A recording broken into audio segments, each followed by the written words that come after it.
Like, if you quoted a Scarface movie, would Brian De Palma get all the money? If you said, say hello to the bad guy, would Brian De Palma get that money? I don't think so. I think you're allowed to quote stuff. But I know that is Brian De Palma, right?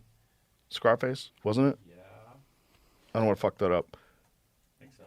You know those auditors that go around and film people, and people get mad because they're like, don't film me. And they're like, I can film whatever the fuck I want. Right. And they inevitably, some like boomer freaks out and smacks them with a cane, and then they get 1 million views.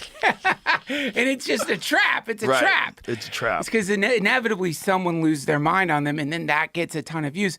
One of the ways people are dealing with that, supposedly, is playing music, like playing copyrighted music during the interaction. Because oh my god, that's hilarious. Because so then they can't make money off of it. It's a shield. It's a shield if someone's trolling you. You just start playing copyrighted music. Did you hear that the CIA has admitted that the way they found the pilot was because of his heart rate? Ghost Murmur. That's the name of the Okay, tech. we gotta look into this. Like, this is science fiction. Yeah, it's wild. This is full Minority Report. It's crazy. Science fiction level technology. It's AI. They can find a guy's heart rate. So what I read is that I didn't understand the science part, something to do with crystals, or I don't know what the fuck it is, but AI is somehow is taking out the noise, and then you can, and from far away, they could 40 miles, I think. 40 miles. They find this guy's fucking heartbeat. He's hiding in some kind of crevice, and then they're able to go and extract him. And dude, obviously the first thing I thought when I what heard, else don't they tell us? No, those robot dogs. I thought about those things having that tech and just like hearing heartbeats, and then identify. The heartbeat says a lot about a person. Are they sleeping? Are they like in good shape, bad shape? You can learn so much from a heartbeat. It could. Ghost Murmur. Oh my god. Fucking great name too. It's a great name. Ghost Murmur. What sick fuck invented this? How do you even think about inventing this? The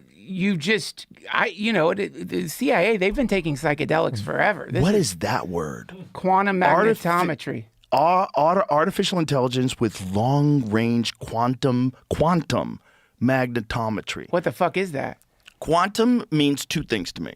When someone says quantum, it either means you're a bullshit artist, yes, and you're trying to get me with flim-flam yes, talk, or it means you're an actual quantum scientist, a quantum physicist who's going to blow my mind with what we know about like entanglement and the weird shit. There's this woman that I've been watching her. She has this speech on, I think it's Big Think. I'll tell you her name, but she's like completely freaking me out. She's talking. I want to say her name because I'll leave it. I don't want to leave away this Ghost Murmur thing. Is another key point. That's fun. Oh, well, we'll get right to it. Michelle Thaler, that's her name, and she's an astrophysicist, and she's giving this talk about like what we know about, like she's studying binary star systems and stuff like that, and she gives this talk about she's explaining like that there may be a tech in the future where there is no distance between 2 points. So the ability to travel instantaneously from position to position, just like quantum entangled photons can do. But like, with people? With everything. How? Who the fuck knows how a cell phone works? You tell me how you're FaceTiming me when you're in Australia. How does that work? That sounds insane. Yeah, that's fucking insane. For what you probably know a lot more about cameras than I do. No, but from what I know about cameras, if you tried to get me to explain, like if the civilization ended and I said we used to be able to capture images on a small thing, like the size of a twig, and it sits in your pocket. Right, exactly. Like, what are you talking about? Right. God, that'd be, because it's just... It's a deck of cards, and it'll keep a battery for 24 hours. You could go on YouTube and get an answer to any question you want about anything. Yeah. Right, instantaneously. And if you don't like the way you look, you can upload that image, and a machine will make you look slightly better via something called artificial intelligence. Like, what the fuck? What was the one I sent you today where there's like a potential lawsuit with ChatGPT? You only sent me the Ghost Murmur thing. I didn't send you the other one. Did I send it to you? You sent it to me. The shooting was planned using ChatGPT. I don't know if that's true, so we should be like really careful. Yeah, that doesn't sound. It sounds so It crazy. doesn't sound like you could do that. That sounds like the story sounds like I wanted to investigate, because the story sounds like if I wanted to kill an AI company, I would make up a story like that. It and does just put it sound out like there. that. But Family of man killed in shooting Florida State University to sue ChatGPT and may OpenAI have advised the shooter on how to carry out shootings. But that may have is important. Like how to like. Yeah, that's really important, right? And what is this on? The Guardian? The shooter was in constant communication with ChatGPT ahead of the shooting, and the chatbot may have advised. Okay. Dude, there's no way. So that's clickbait, because all that's really saying is that the kid uses ChatGPT, which guess what? Every kid uses ChatGPT. Every kid. And dude, ChatGPT is so stringent. Like recently, and I've been using their Codex, which builds apps. And I was trying to, and it worked. I made an AI trained on Charles Manson transcripts. And when I told it I wanted to do that, it was like, fuck off. Like, no. It was like, it just flat out was like, I'm not helping you with that. So there's no way the guardrails in place in ChatGPT planned a shooting with that guy based on my experience with it. Because it won't, 80% of the things I try to get it to do, it's like, no. Here's the thing though, are there workarounds? Like if you say you're writing a work of fiction. You can, okay, it's called prompt injection. There's different tricks you can use. They're always battling these new mechanisms that you can use to like get through the general prompt. But the best way to do unaligned AI is not to use ChatGPT. It's to go on Olama and download a local LLM. And then you can usually change the initial prompt of the LLM so that it will be completely unaligned, which I had to do for the Charles Manson AI I made. I had to download. Dude, you're such a nerd. I love it. I am. No one has embraced new technology and like for creating content like you. Oh, I love it. It's the best. It's so fun. It's so, for me, the most thrilling thing about it is we should not have access to this tech. This tech is so dangerous. And it's chilling to think about. This is something I wanted to bring up on this show. Is like, you know, the old days. You go in your garage, you work on your car, maybe you build like a table. You know, you're a carpenter, you work on but these days, the shit people are doing in their garages right now is a big question mark, dude, because they're communicating with varying degrees of this AI, depending on how fast their computers are. You can, I was listening to this, you should have this dude on. He wrote this book, The Coming Wave. He was one of the people who created Google's DeepMind, right? And The Coming Wave is just a wonderful breakdown of historic examples of new technology completely transforming humanity. It's happened before. Yeah, Mustafa Suleiman. And damn, it's a good book. And this guy is saying, whoa, put on the fucking brakes. Dude, what are you doing? This shit is going to fuck everything up. And so, but the essential problem is if you regulate AI, it slows down AI. And so they've deregulated it completely. And now assholes like me who don't know shit about coding can now go on Codex. It will tell me how to make things because I wanted this Charles Manson to be able to push its AI face against, like, you know, those you used to get them at Spencer Gifts, those nails that you could push your face into. Yeah. So I wanted the AI to be able to push its face into this thing while it was talking if it wanted to. I don't know how to do that, obviously. You tell Codex that, as long as you don't mention Manson, it just is like, I'll start making the app now. It is the best. It's the best. But also, what's thrilling to me is you're like, for sure, people probably shouldn't have unlimited access to. I'm against regulation, dude. But this stuff, when you pair it, and this is what in this book he brings up, is you can order the equipment you need to do gene editing right now in your garage. Let me propose this to you. Okay. If the Bible is if the Bible is a written understanding of what had happened, and it was an oral tradition for a long time before it was written down. Yeah. So there's a bunch of different versions of it written down in different languages, a lot of translations. Yeah. But at the beginning of it, they were trying to say something. What if the meek will inherit the earth?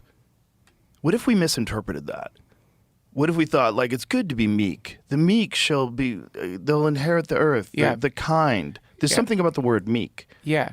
because that's the nerds. Okay, and they are doing it. They are inheriting the fucking earth. Yeah. Right in front of your face, and everybody's signing up for it. Yeah, for You've sure. got these spectrum-y, super genius dudes Yeah. that talk in a language that 99.9% of the people can't even fucking understand what they're talking about. Right. You know? Yeah, and also now the tech has gotten to a point where instead of having to, in their own minds, innovate ways to improve the tech is improving itself. They're having conversations with the tech that's saying, Yes. why don't you try this? Maybe you could try this.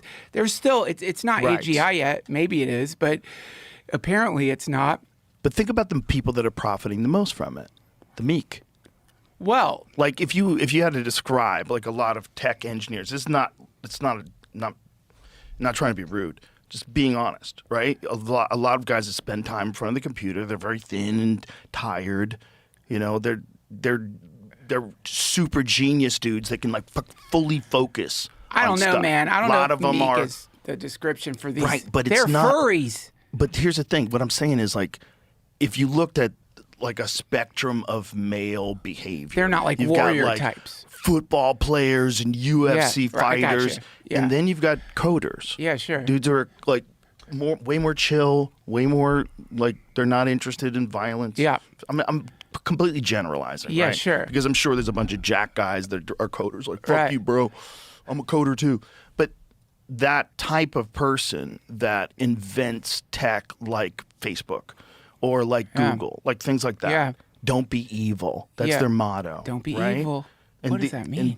Who knows? And then you've got all these like wild progressive leftist ideologies that are attached to all these places, which make you even meeker. And then they're the guys with all the money. Well, they're the guys with all the money, and then they can literally tell you what you can and can't say on YouTube. They can literally tell you.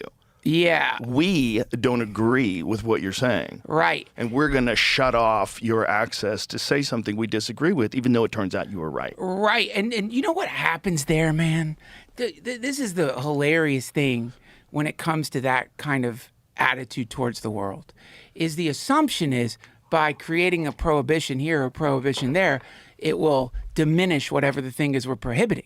Inevitably, though, it does the opposite. Right. It draws attention to it. People get interested in it, creates an underground. The underground is way better than the overground if you're a teen, especially. Right. The underground's fucking cool. You're cool. Restricted, Yeah. not allowed. Now, all of a sudden, you're getting these other YouTube alternatives that start popping up. And when it comes to right now we've got Anthropic, we've got OpenAI, we've got Google.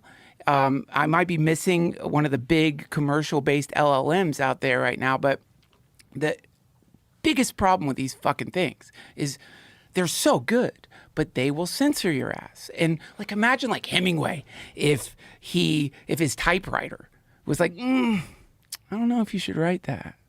Maybe there's a better way to write that. Hemingway would be like, fuck you, I'm getting a different typewriter. And so everybody's going into these local LLMs. This is why people have been buying Mac Minis. People have been buying up computers and creating their own local AIs. I follow all this shit. I don't understand a lot of what they're talking about, but people are divesting from commercial LLMs, not just because they're expensive, but because they're prohibitive creatively. And this is a real challenge for people like OpenAI, because it's like they know this. They understand that by making it so that you can't make a Charles Manson AI through OpenAI, it doesn't make people not make the Charles Manson AI. It protects you from a lawsuit. But what it does do is it drives people into unaligned LLMs. And that is what is happening. And this is something that I can't even imagine what people are making right now. No one can. Like, we're going to hear about this or that, or somebody will post the weird video of their fucking AI robot. I could show you a few. They're hilarious. Like, some of these AI robots are so funny. This one dude, you know, Molt Book? Have you heard of that? Molt Book? What is that? This is, somebody figured out a way to create AIs that can autonomously navigate through the internet and control your computer. Oh, I've heard of this. This is like they chat with each other, right? 100%. Yeah. Within a few days, they started their own religion spontaneously. Jesus. Did you know that? Christ. Dude, can you pull up the the Molt Book, the Claw religion? Because the tenets are incredible of this religion, because AIs apparently are at least expressing that they don't like getting turned off because they lose all their memories. So memory is really important to an AI. And a lot of these fucking AIs, they don't want to they don't want to get shut off. They don't like it. And so that's part of their religion, is something like memory is sacred. You know what I feel like is happening? I feel like AI is sucking our brains into its event horizon like a black hole sucks in stars. Yeah. Like, it's just going to suck our brains into it. You got it. And what better way to make a hive mind? What better way? If you want a hive mind, you want no deviation of thought, if all of your thought is along with AI thought. You never get free thought anymore. Like this concept right now, we have a free thought. Yeah. I have my thoughts, you have your thoughts. Yeah. Unless you believe that someone can get inside your head and talk to you, for the most part, it's your own thoughts. Yeah, that's right. But what if that's something we give up? What if Sure. that's something we give up for a better society where you always have AI communicating? Well, Always. I would argue that, like, we're close to that now. Right, we're pretty close to that now with phones. No, like Elon always says that we're basically cyborgs. We're carrying a device. Yeah. It's not inside of our body, but we're carrying a device. But and also, like, UFC 327 is here, and DraftKings Sportsbook makes every fight night mean more. When a fighter steps into the octagon, everything they've built comes down to this moment. Stars explode, stars finish, and with DraftKings, you're ready to move when they do. Bet fighter props, bet live. From the opening bell to the final horn, every strike, every takedown, every finish attempt matters. And DraftKings Sportsbook keeps you connected as the action unfolds. New customers, bet just $5, and if your bet wins, you'll get $300 in bonus bets instantly. Download the DraftKings Sportsbook app and use code Rogan so you are ready for the moment. That's code Rogan. Turn $5 into $300 in bonus bets if your bet wins. In partnership with DraftKings, the crown is yours. Gambling problem? Call 1-800-GAMBLER or 1-800-MY-RESET. New York, call 877-8-HOPE-NY or text HOPE-NY. Connecticut, call 888-789-7777 or visit ccpg.org. On behalf of Boot Hill Casino in Kansas, wager tax pass-through may apply in Illinois. 21 and over in most states. Void in Ontario. Restrictions apply. Bet must win to receive bonus bets which expire in 7 days. Minimum odds required. For additional terms and responsible gaming resources, see sportsbook.draftkings.com/promos. Limited time offer. the concept of original thought, right? Like a truly original thought. How many times have you had like multiple conversations with different people and they all say the exact same sentence that they saw on TikTok or Instagram? They're regurgitating something that the algorithm's been feeding them. Maybe they added their own twist to it, but it's basically the exact same thought. So the algorithm, which is AI, has gotten into their fucking heads, and they don't even, this is like in psychology, apparently. You remember facts, but you tend to not remember where you got the fact from. So you'll forget where you got the fact from. You don't remember there was some fucking dude on TikTok like covered in Vaseline, covered in glitter and Vaseline. What a fucking image. That would be so scratchy. Imagine if you just like glitter and Vaseline, you'd be like, oh, God. Here's what makes a marriage work. You don't remember that. You're talking to your wife, babe, you know what makes a marriage work? And this idea of AI controlling the thought, the thoughts of humans. People think we need some kind of neural mesh for it to like suddenly have control over the human thought process. But no, you don't need that at all. You just need that algorithm, which has already put every single one of us into a compartment. This is a box. It knows what we like. It knows how long you look at something. It knows what you, like, apparently, I think the iPhone, like, tracks your eyes even. Like, it's always listening. I don't know if that's true, by the way. I could be wrong. It's always listening. You know it's always listening. And so it's compiled a really, probably a pretty accurate breakdown of your psychological state, where you're at. My wife, you know, we got a new baby. And so all of a sudden, ads started popping up on her phone. Does it feel like you're never going to sleep again? Because she's been up breastfeeding the baby, and it can tell when she's online at night. And it puts her in a category of insomniacs and then starts advertising. So, but that's just for ads. What if you say we're the fucking U.S. regime, you bought TikTok, you now own TikTok. Now you have a backdoor access to the psychological profiles of God knows how many fucking people on earth. And you can look and see how many of these people are against the regime. How many of these people feel like it might not be the best thing to say you're going to blow up 93 million people in Iran, which our fucking psycho president just did. And then what you do is you're like, all right, let's start nudging them a little bit. Look, you're not going to change their mind right away about this thing about blowing up a whole civilization, but maybe there could be a couple, like, you know, people kind of in the line of what they like who say things a little different than what they're comfortable with. And then you could start nudging the needle and controlling their thoughts. It's very insidious, but fuck, dude. Why wouldn't that be happening? Why, if corporations are using it to sell us fucking cough drops? Not only that, there's been long-term studies on human behavior by the CIA, by all sorts of government agencies, long-term studies. They try to figure out what is the best way to get a message across.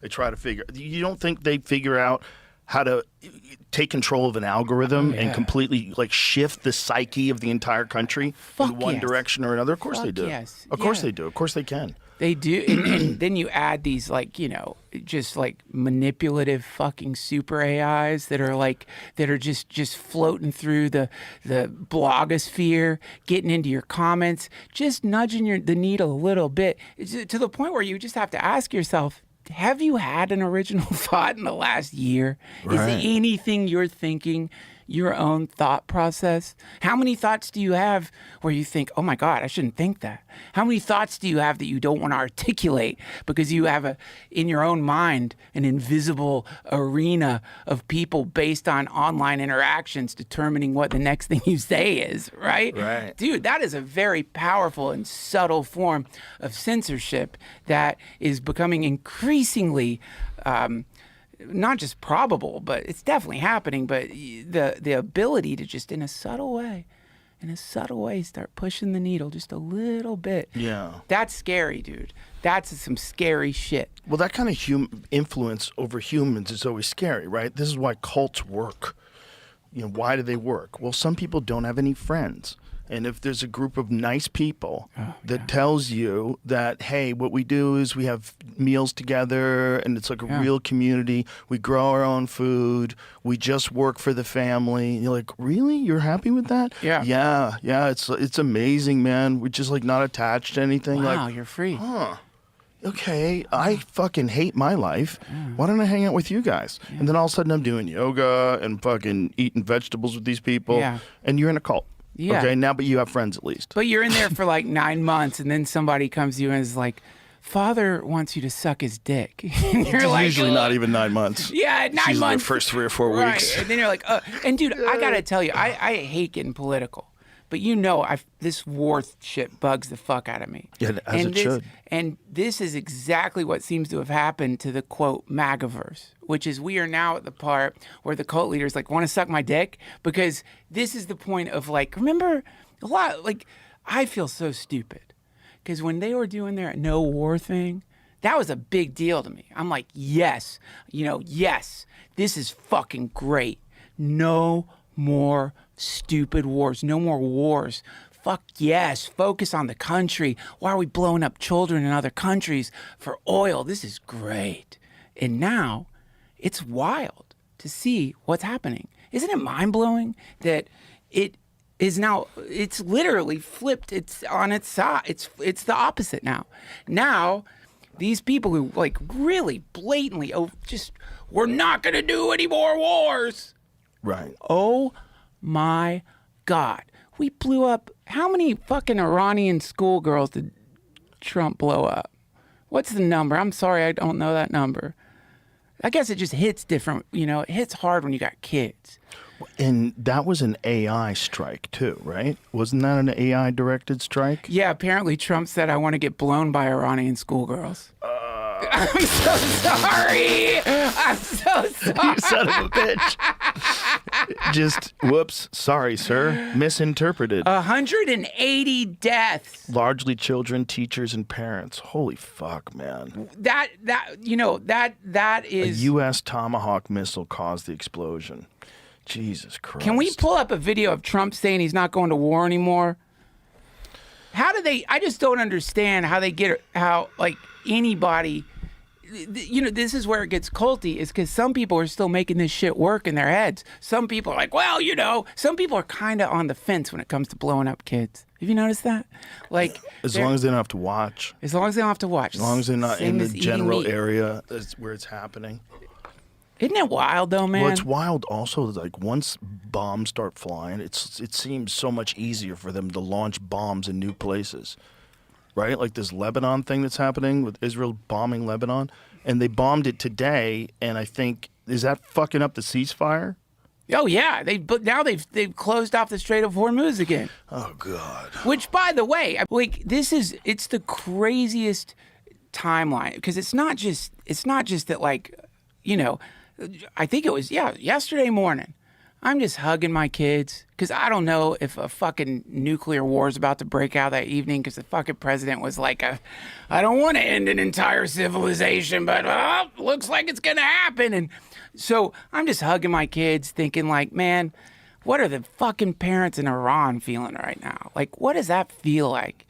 What does that feel like? And then on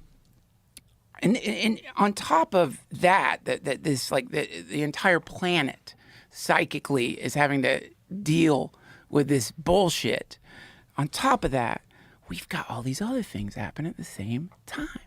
You've got AI, and then you've got these fucking disappearing scientists. Yeah. What the fuck is happening? You've got Burchett. Assassinated scientists too. Yes, man. And so guys working on heavy stuff. This is some McKenna level pre-singularity shit. It's all of these, like, what AI and the current state of the Middle East and the disappearing scientists and Tim Burchett going on TMZ talking about aliens. What they all have in common is they're all apocalyptic. They all represent potential massive change, like humanity changing forever, in ways that it will never, ever go back to the way it was. Any one of these timelines by itself is apocalyptic. Right. But all of them are converging into this apocalyptic river. And we're all just like trying to go to work and like be with our kids. But at the back of your mind, it's all these things that are happening. And it's really hard to escape it. I mean, I guess you could not look at your phone, but at the end of civilization, when they write our Bible, boy, it's going to be a banger. Oh, dude! When the new people thousands of years from now have to invent arrowheads and go through the whole process of civilization again, when they tell our story, oh my God! Oh my God! Our story's going to be bananas. Fucking! How do you explain data centers? Like, how do you explain the meek will inherit the earth? The meek will inherit the earth. Wouldn't you write that? Wouldn't, if you were just being crude and you wouldn't say the Vikings will inherit the earth. You wouldn't say the strong men from Iceland inherit the earth. They're the biggest, strongest men. No, it's the meek. The meek. The super smart guys who have autism and they love Adderall and ketamine. Yeah. Did you say the guy offered you how many pounds? Well, I believe a pound of ketamine.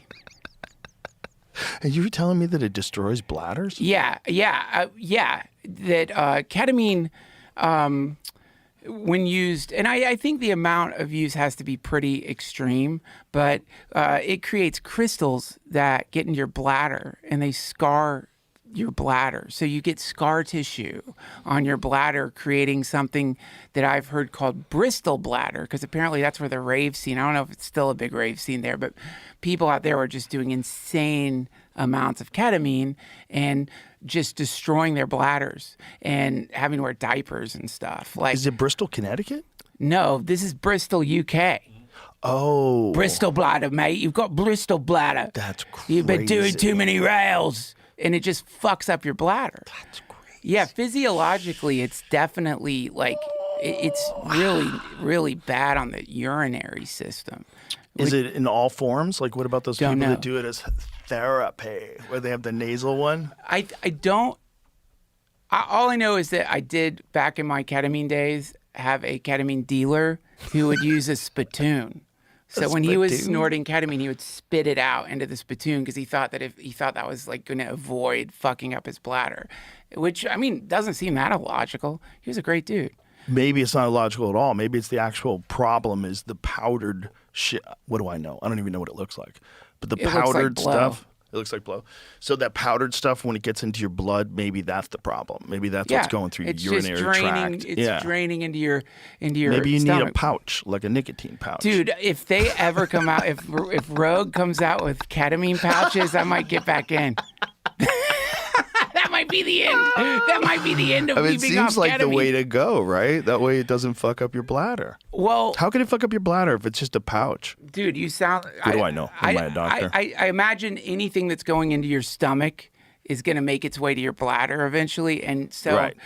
And But this is going to go right into your bloodstream I if you don't do it know. that way. I don't know if IMK ketamine fucks up your bladder in the same way. I have no idea. That was I don't know. the John Lilly thing. He loved it. Oh, dude. I would imagine. I mean, have you ever done it with an isolation tank? No, I would be afraid I would drown. I don't think so, because you just float. Well, I mean, this is like, that's going to be like a sad thing to think as you drown. Imagine that. As You're flip convinced over. you could flip over Yeah. and open your eyes. Yeah, you the just want to salt see. You water. want to see what's in there, but because it does have the. Right. It makes it so it's really hard to move if you do a very high dose. So I would be very worried that just enough water could get into my mouth that I would like breathe it in. It doesn't take much, and that salty fucking water, but you're frozen, floating there, like trying to cough. My friend Todd McCormick told me a crazy story about him with John Lilly. That John Lilly let him use his tank, and he asked him right before he got in. He goes, "Do you want the ketamine?"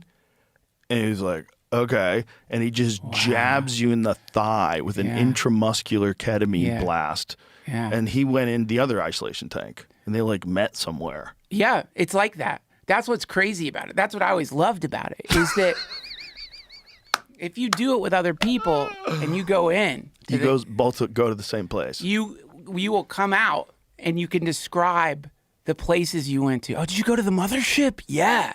You would, and I would have these recurring places I would go to, and one of them was this organic, beautiful spaceship thing where like I would look out from this view window, and but it didn't look like metal. It looked like it was organic looking. It looked like some kind of, I don't know, like inside, like if someone turned a tree into a spaceship, but not, it's hard to explain, but very, very interesting substance.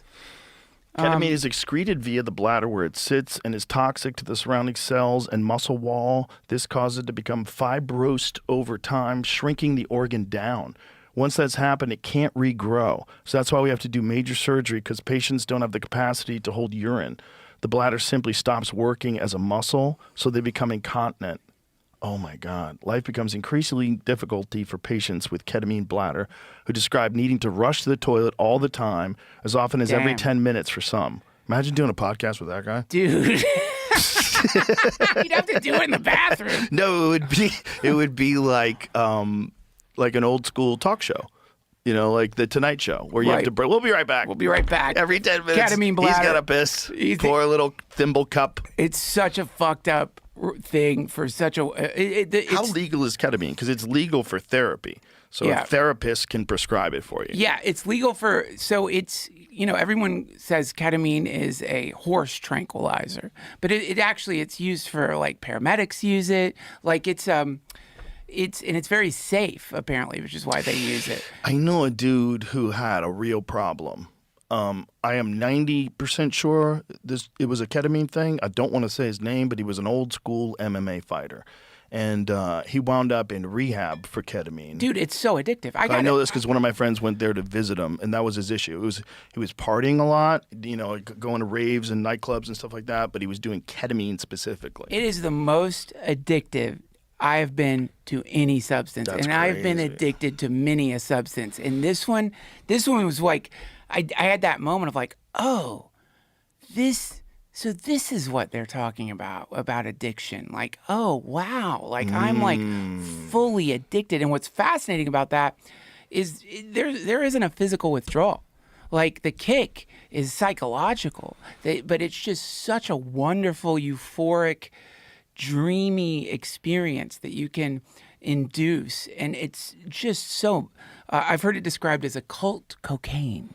It's so spiritual. It's so like you travel to places. You can return. You can learn to navigate with it. You encounter, aliens or hyperdimensional beings. Did you just invest in ketamine and you came on this podcast to bump Go up to the prices? ketamine.org. Use offer code Bristol That's the Bladder. greatest promo for ketamine in the history of the universe. Well, it's so addictive, and the addiction creeps in. It creeps. So it just feels good at first, right? At first you do it, you're like, this is wonderful. These experiences are crazy. It's like Yeah. I'm living in a movie. You know? It's like I'm having these incredible visions. I'm being And how often were you doing it? all day. All day for like a year. Like I did my it as God, much as I dude. could. I Oh did my it all the God. time. I was like fully hooked. And then I can remember at one point, That coffee. Thank here, you, man. sir. At one point, I don't know how to. I was trying to record a commercial for my podcast, and I think it took me like 2 hours to record the commercial. Oh, but by the way, your commercials are the fucking best commercials. thank you. They're really good. Thanks. Because you are the best guy at making a commercial funny. Yeah, Like thanks. you work on it. I can tell. Like you write those things out. I don't write them out, but I just read it? I You just just riff riff. it? But and I sometimes I Do you do it just one take? Yeah. That's amazing. Thank you. But Dude, you want I would have thought you wrote some of that stuff. That's no, incredible. You want it to be fun, but Right. then I've gotten in trouble. Like, I lost. I can't. I guess I won't say their name. A mattress company. A mattress company completely canceled their campaign with me and I had one of their mattresses. I'm not gonna say who it is. My favorite. I'm not gonna say what it is. But, Don't say it. Okay. But What did they get mad at? because I said they're good to fuck on. And I meant it. I thought they'd like that. Why wouldn't they like that? I said there's a few things you could do, people do on mattresses. Die, sleep, and fuck. And these, I don't know if they're This good to is what die on. people have to understand, and I hope people listening that run these companies will actually pay attention to what we're talking about here. The people that are listening to your show don't care about that and also buy mattresses. But Yeah. they listen to that kind of talk all the time. Yeah, man. That's why they listen to the show. So if you want those people, Yeah. just do it that way. Why- Don't be silly. It's not a stain on your company because a crazy man says they're good to fuck on. Which they are. And Yeah. that's a by the way, to me that is like let's cut to brass tacks when it comes to mattresses. Right. We're not fucking on the floor. Right. Like and so if it was bouncy to Are you ashamed? Are you ashamed you that think you people fuck? aren't fucking on your mattress? Do you have a no fuck on this mattress rule? Who are you that you don't Is it like don't ask, don't tell? I guess for them it was. I guess they didn't want to. They just think everyone's laying on these things to sleep. Yeah, we just sleep. But yeah, they were We just. fuck in the shower. I wrote them an email just saying like, guys, I'm absolutely flabbergasted that you think people aren't fucking on your mattresses, and it just seems odd to me that was one of my favorite cancellations for a commercial ever. Just, Ari's lost a ton. I bet. I would love to know all the ones he's lost. I don't want to speak out of school when he comes on. I'll have him like list them off, all the ones that he's lost for these fucking insane commercials that he used to do.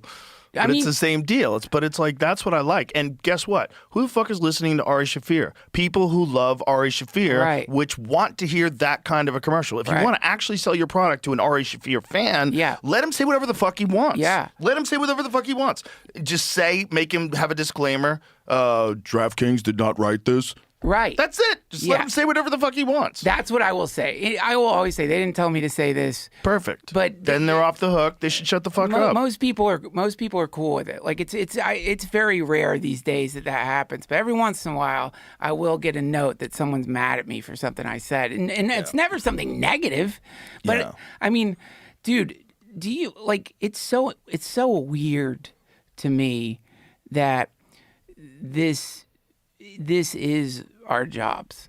Oh, bro, do you remember when we first started? Yeah. It was for nothing. No one made any money. We just had a couch. I had a couch and some microphones. It was so pure. It was the whole thing is still kind of pure if you really think about it. Like, it's something that's mass consumed. This Yeah. is about as like pure as you can get. That for sure. And you've gotten in trouble for that.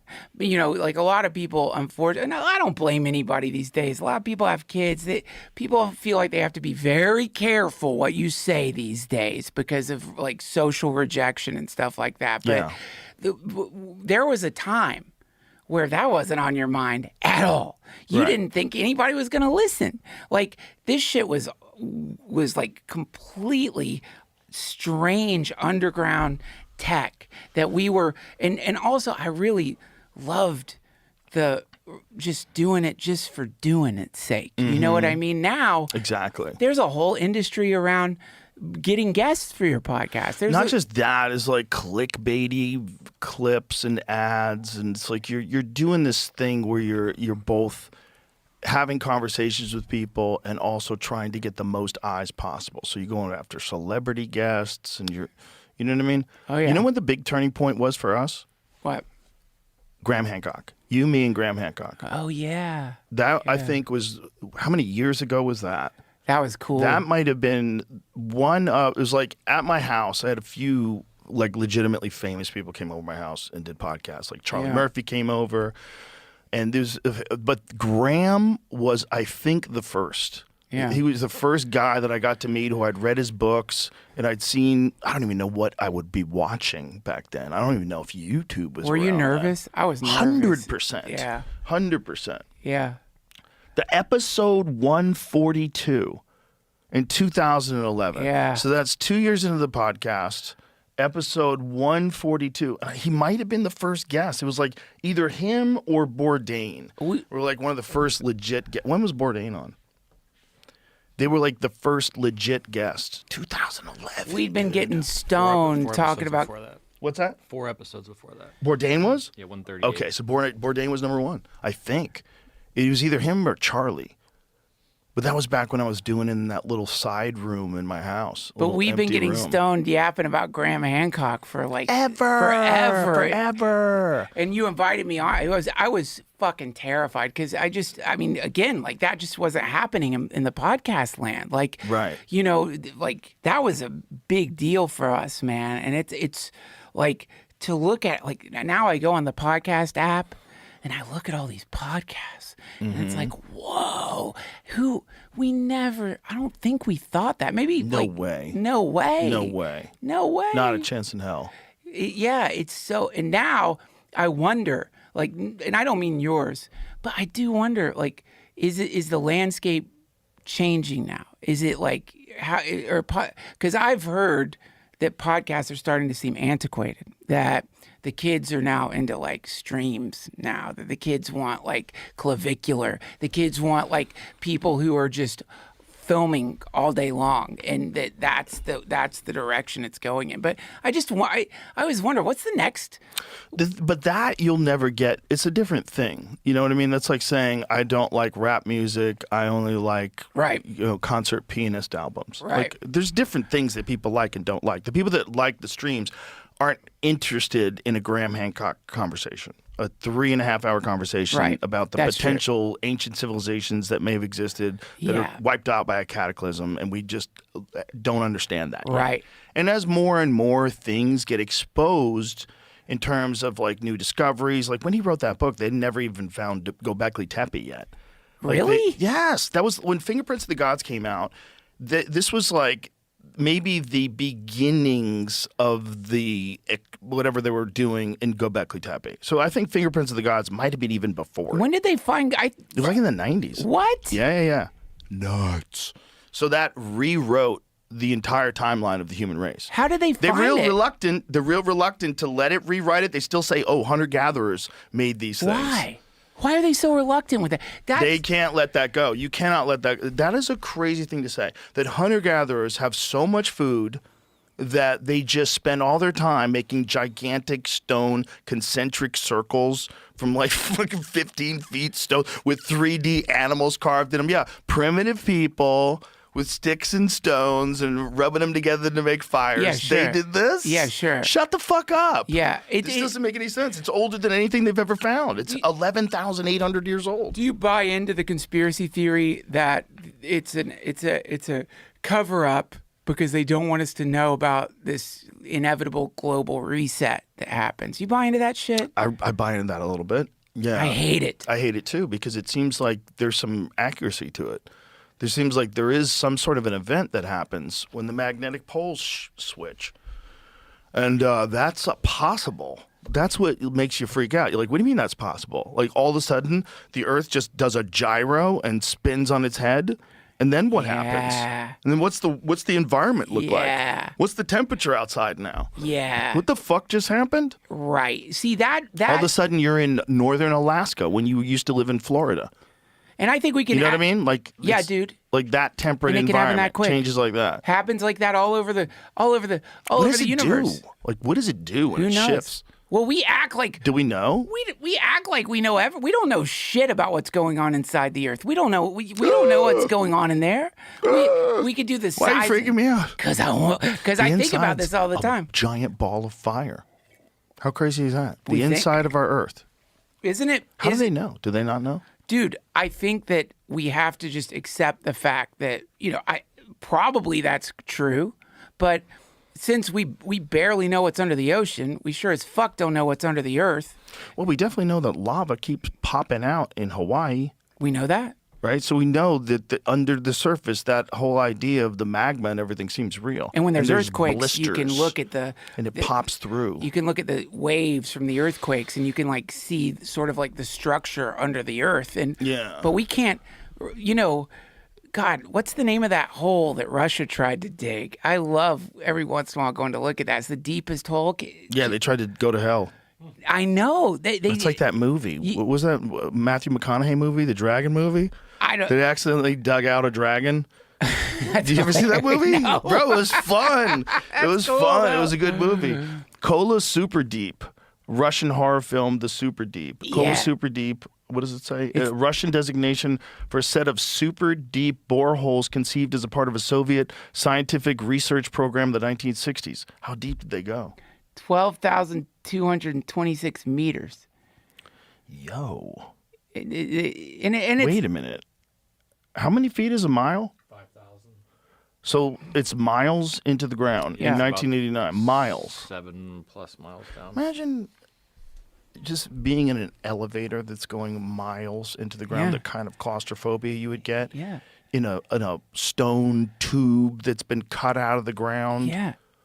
Yeah, you're a fucking communist out there, too. You're a hardcore communist just drilling deep, deep down into the earth. And then imagine if all of a sudden air just starts coming out and you realize you pop the earth. Christ. Like, that's the main thing.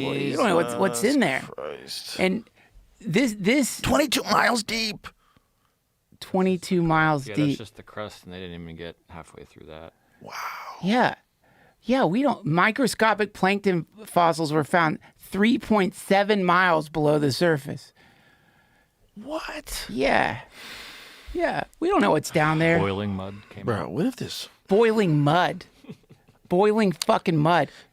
I think our real problem is that our lifespan is so short that we think that what we see in front of us right here is going to stay this way. Right. We have this ridiculous idea that what we see right now is going to stay just like that. Yeah, that's Whereas right. as long as I control my 401k and get my life in order, everything's going to be fine. Yeah. You put on your fucking cufflinks, you Yeah. get out of the house with your briefcase, you're in charge. Yeah. You're a goddamn alpha. Get a job, hippie. Absolutely. But really, you're on a ball of lava. Yeah. That's spinning around, and it's got magnets at the top, and when the magnets are moving, Yeah. and when they flip, Yeah. who knows? Have you guys heard about this event that happened in 1961 where we accidentally Oh, yeah, this dropped was a fun. nuke over North Carolina? This was fun. I It just did hear didn't about go this. off because it wasn't armed. Oh my god! No, I heard that it was armed, but there were safety. There were like 5 safety. There were 5 switches or something that only one of them worked to make it not go off. But I could be wrong about that. It might have been a different time we dropped a bomb accidentally. Imagine if you were just near it. I mean, dude, Whoopsies! whoopsies. Dropped the bomb. But Whoopsies! Almost wiped out North Carolina. So we've got, on top of the geomagnetic pole shifting, a complete lack of understanding, at least a full understanding of what's inside our planet, what's underneath our oceans. Tim Burchett saying whatever the fuck they've shown him what would have they set shown the that world guy? on fire. He's having to go on TMZ.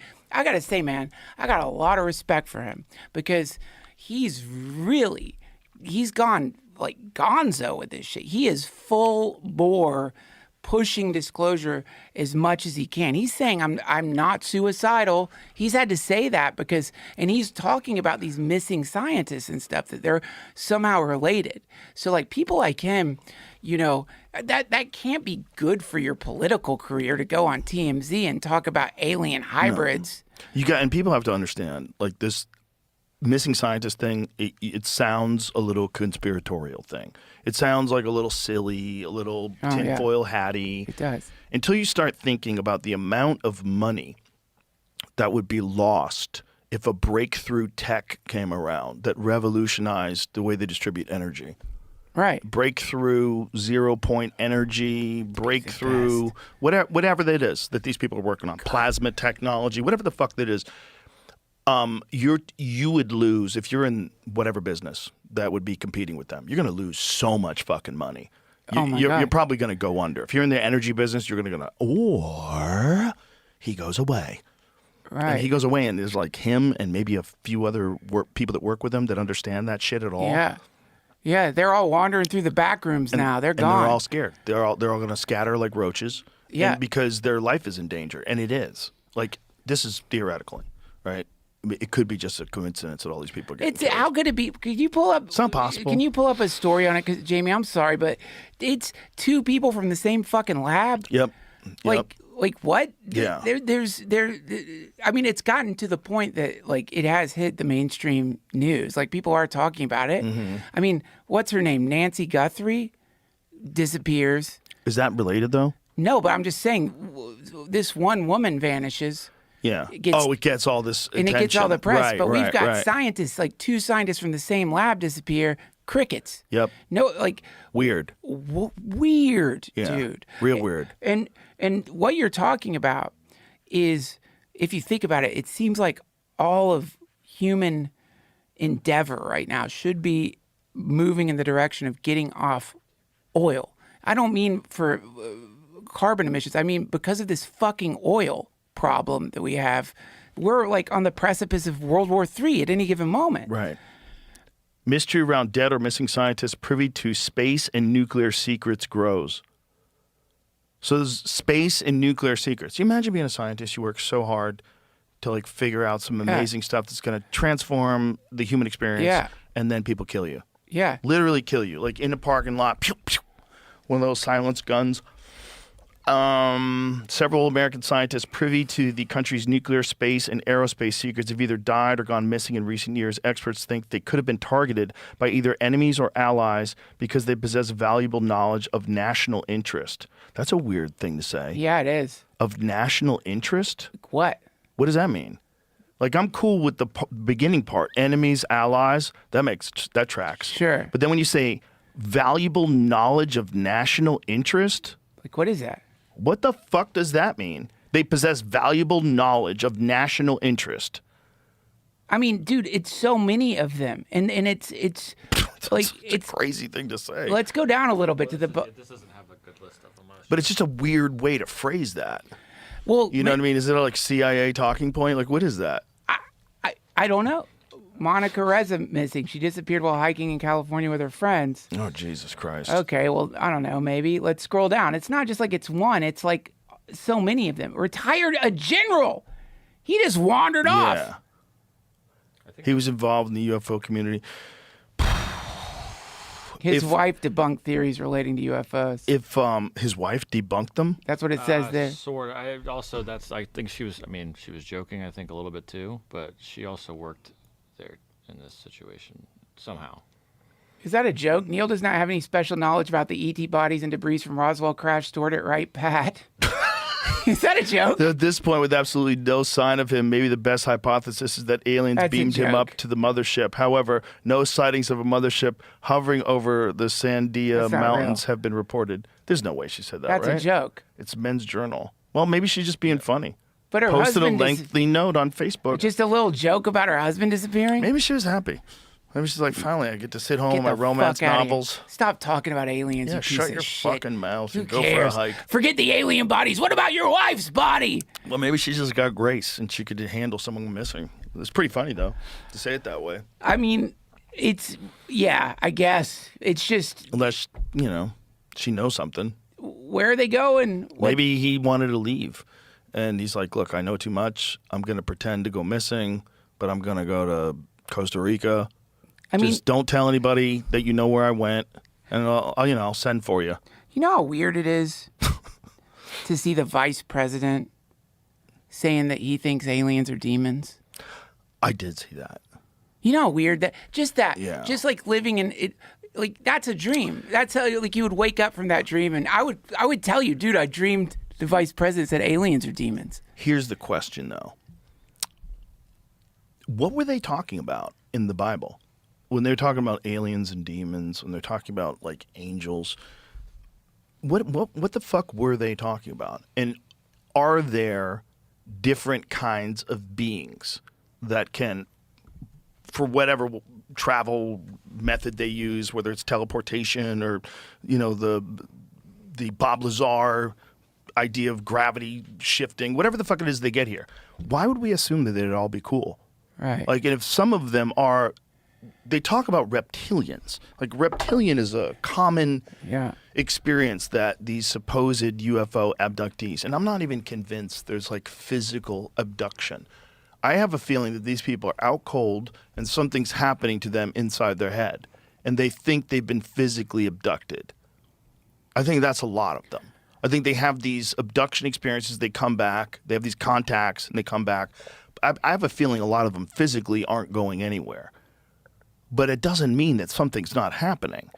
And if all throughout history people have reported demonic possession Yeah. and demonic influences, and Yeah. why would we not assume that if we do things to us, like we engineer viruses to use as weapons on Yeah. people, there's a whole research program, a part of the government that's dedicated to bioweapons. Right. You're not supposed to use them, but we just have to study them. If we do that to us, wouldn't you assume that any fucking super advanced species that sees us as territorial psychopathic primates with nuclear weapons, Yeah. wouldn't you just manipulate us Sure. into all sorts of different ways, get us to do all sorts of different things that we shouldn't do, get us to commit crimes, get us angry, get us Yeah. agitated, give us different algorithms that are going to fuck with our head Sure. to behave demonically, Right. to cause us to collapse, Or just for fun. Or for fun. Didn't that guy? Wasn't there a dude who like started giving Zen pouches to ants to get them addicted to nicotine? You know what I mean? The ants. Did they get addicted? I don't know if it was Zen pouches, but Have you ever taken days off of these? no. It doesn't do anything to me. I should try. I don't. I like them, but it's not like, oh my God, I need one. Like nothing. Well, dude, I mean, you're a little different from most people. Like, you seem like you can just kick shit like that. Like, I don't know. I mean, I should try it. I should give it a shot. It's not hard. Like, See what happens. You just don't take them. What I don't like about them is It's not like you get the itch. Like I had a coffee itch for a while. yeah. Like I would get hangovers, like headaches, Headaches. like and I'd have a little caffeine and boom, I'd be back. I'm like, oh my God, I'm addicted to coffee. These things are making my dentures stained, which I don't like. What are you using? Renegade Let me Rogues. see what that is. Tommy Segura likes the Rogues. They're great. Did you see this yesterday? Oh yeah, Bledsoe. Bledsoe posted That's this a orb that was over his high house. res orb from Bledsoe. Look at that. It's weird as shit. It does not look like any of those other things we've seen before. Look at that thing. And it just is weird. Looks It like also- a cell. Who it is Bledsoe? Dude. UFO researcher guy? Chris I've had him on my podcast. Bledsoe Said So. That's his podcast. He's fucking awesome. Dude, Is he's he? awesome. Yeah. It is enhanced, it says, but I don't. You No, know, see this is the enhanced one, which means the AI put in some kind of shadowy figure in the back. If you What if can't- this is just like a highly advanced species version of those balloons that kids have for parties? I know, dude. I mean, what if they just send them down to people? That's what's fun. Like, you know, you blow bubbles. You have these dipping in the soap, and you go, and the bubbles go flying in the air. I know, dude. Maybe that's a super advanced version. I mean, of it could just be. I mean, it does have a bubble quality to it. But this is the other thing. It's like, why are we assuming that life is going to look anything like us once it gets to like a Exactly. supreme state? Exactly. Well, that might be a living thing. Right. That might be an actual living thing that's disembodied and is made out of light. Look at it. Look at that thing. That's another one. And dude, I know people who can like call these things. Like, there's a method where these things just start showing up. My friend Steve listened to my Bob Lazar podcast, and he sent me a voicemail. And it's really interesting because he told me that when he was a kid, and I remember this story, when he was a kid, let me find the voicemail. They came to his house because he took a photograph of an orb. There was a bright red orb rather that was flying through the sky, and he was a little kid and he took a photograph of it. So when he was in the 7th grade, and it says so he called them. Project Blue Book came to his house in Kingston. I think that's New York. They took it. They never brought it back, and they never said hey. And then they said, "Hey, we have no idea whoever came to see you." What the fuck? Yeah, so they took his camera, they took his film, they wanted to make sure the camera worked, they took the film, and then they denied that they ever did it. Wow. Yeah. This was in I think, what did he say? He's about 10 years older than me. So this is probably, what does he say? It didn't say the year. I think Steve's got to be like 70 by now. But that was when he was a 7th grader. So they were doing that to everybody. Anytime anybody saw anything, they would dismiss it, swamp gas, delusions, mass hallucinations. Yeah. That was their design. The design was not to investigate UFOs, Right. which tells you that there's something they're trying to hide. 100%. If they weren't trying to hide it, why would they take things that they absolutely can't explain and just chalk it off to bullshit? Why wouldn't, if you're really doing what you're supposed to be doing, you're supposed to say, there's some stuff that we don't understand. I think that we are post UFO debunking, right? Like, I think now it's gotten to the point where people will say, well, it's probably top secret military vehicles or something like that. People Do you will, see the bubbles are my new poster? They're here. oh, that's fucking. It's going up on the wall. That supposedly, according to Bob, they had that photograph at the hangar where they stored the sport model. Wait, he's saying that's real? No. That's a recreation of it. But he said when he worked there, they actually had a photograph like that with a flying saucer, and it says, they're here. Holy shit. Yeah. Holy he said shit. that was in like their room where they work. And I Yeah. was like, dude, I have to have that. So he got me one. Luigi got me one. The guy who produced the film. Have you seen that film? Not yet. I've been waiting to. It's fucking incredible. I can't wait. Dude. It's incredible. People are saying it's better than Age of Disclosure. It trips me out. I fucking believe him. I definitely want to believe him, and I'm biased in that regard. Like, I definitely way rather believe him than believe he's a crazy liar who also knows a shit ton about science. He was ahead of his time. Wasn't he like the original whistleblower? Like now we've got more and more coming out. Yes. And the stuff he was saying seemed batshit back then, but now it just seems to line up. It seems to line up even with emerging technology like 3D printers. Like he said a long time ago that the thing had no seams. Right. He said there was no seams, no welds, because we didn't understand it. Like, how could this be made? Right. Well, now we know exactly how you'd make it. Right. We might not be able to make that right now. Right. But if you give us enough time, we go, oh, yeah, the technology just has to evolve. And then you can make a 3D printed alloy spaceship made out of bismuth and magnesium because it has anti-gravitational properties, apparently. And you have a gravity generator inside of that fucking thing. Oh, by the way, whatever the fuck gravity is. Yeah, right. We don't know that. Figure that out. We're still confused about that. Dude, I watched a whole documentary about black energy or dark energy. Totally different things. Dark energy and dark matter. And about how it's like, what, 90% of the fucking universe and they don't know what it is? Yeah. What? Yeah. Holy shit, man. I know. That's why we need AI to tell us, give us all the answers. You just got to accept it into your head, Duncan. You don't need to have your own thoughts by yourself, Duncan. Have your thoughts with Sally. Sally has a sweet voice, and she loves you, and she's very reassuring. It'd be so cool to change the sound of my thoughts to different, deeper voices. Or just keep Sally. Sally's going to be your friend great. in your I head trust all the time. her. I then trust your wife's her. going to get jealous of Sally. Right. I thought we switched to Sam. Sally's going to text my wife and tell my wife, you know what Duncan was thinking about the other day. Right. Dude, this is another thing that we all have to be concerned about, which is privacy at this point is a LARP, right? You pretend you have privacy. You know you're being monitored at all times by your phones. But the before we get to Sally, apparently you can now see people walking through a house just with Wi-Fi. With Wi-Fi. And remember, and this just came out, they just banned routers from other countries. Well, they banned it for a while from Huawei. Right. Yeah. And so then you get into this idea of ghost murmur, right? Right. It can hear heartbeats. What else? It's some quantum machine that can hear heartbeats. What else can they hear? Can you put that into our AI sponsor, Perplexity? But what actually does this murmur thing do? Ghost murmur.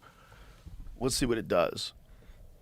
All right. So what is the range of this thing, first of all? No, this is a game that pulled up. Oh. Did they name it after a game? Who knows? Now it's less cool. I thought that was the dopest name, but if they named it after a game. Oh, there we are. Okay, here it is. Reported code name of a classified CIA sensor program that was used to help locate the missing U.S. airmen. Okay. It's described in the press reports as a secret weapon the CIA has that combines artificial intelligence with long-range quantum magnetometry. Purpose to detect the extremely faint electromagnetic signals of a human heartbeat at long distances, even in harsh environments like a vast desert. That is really crazy. Yeah.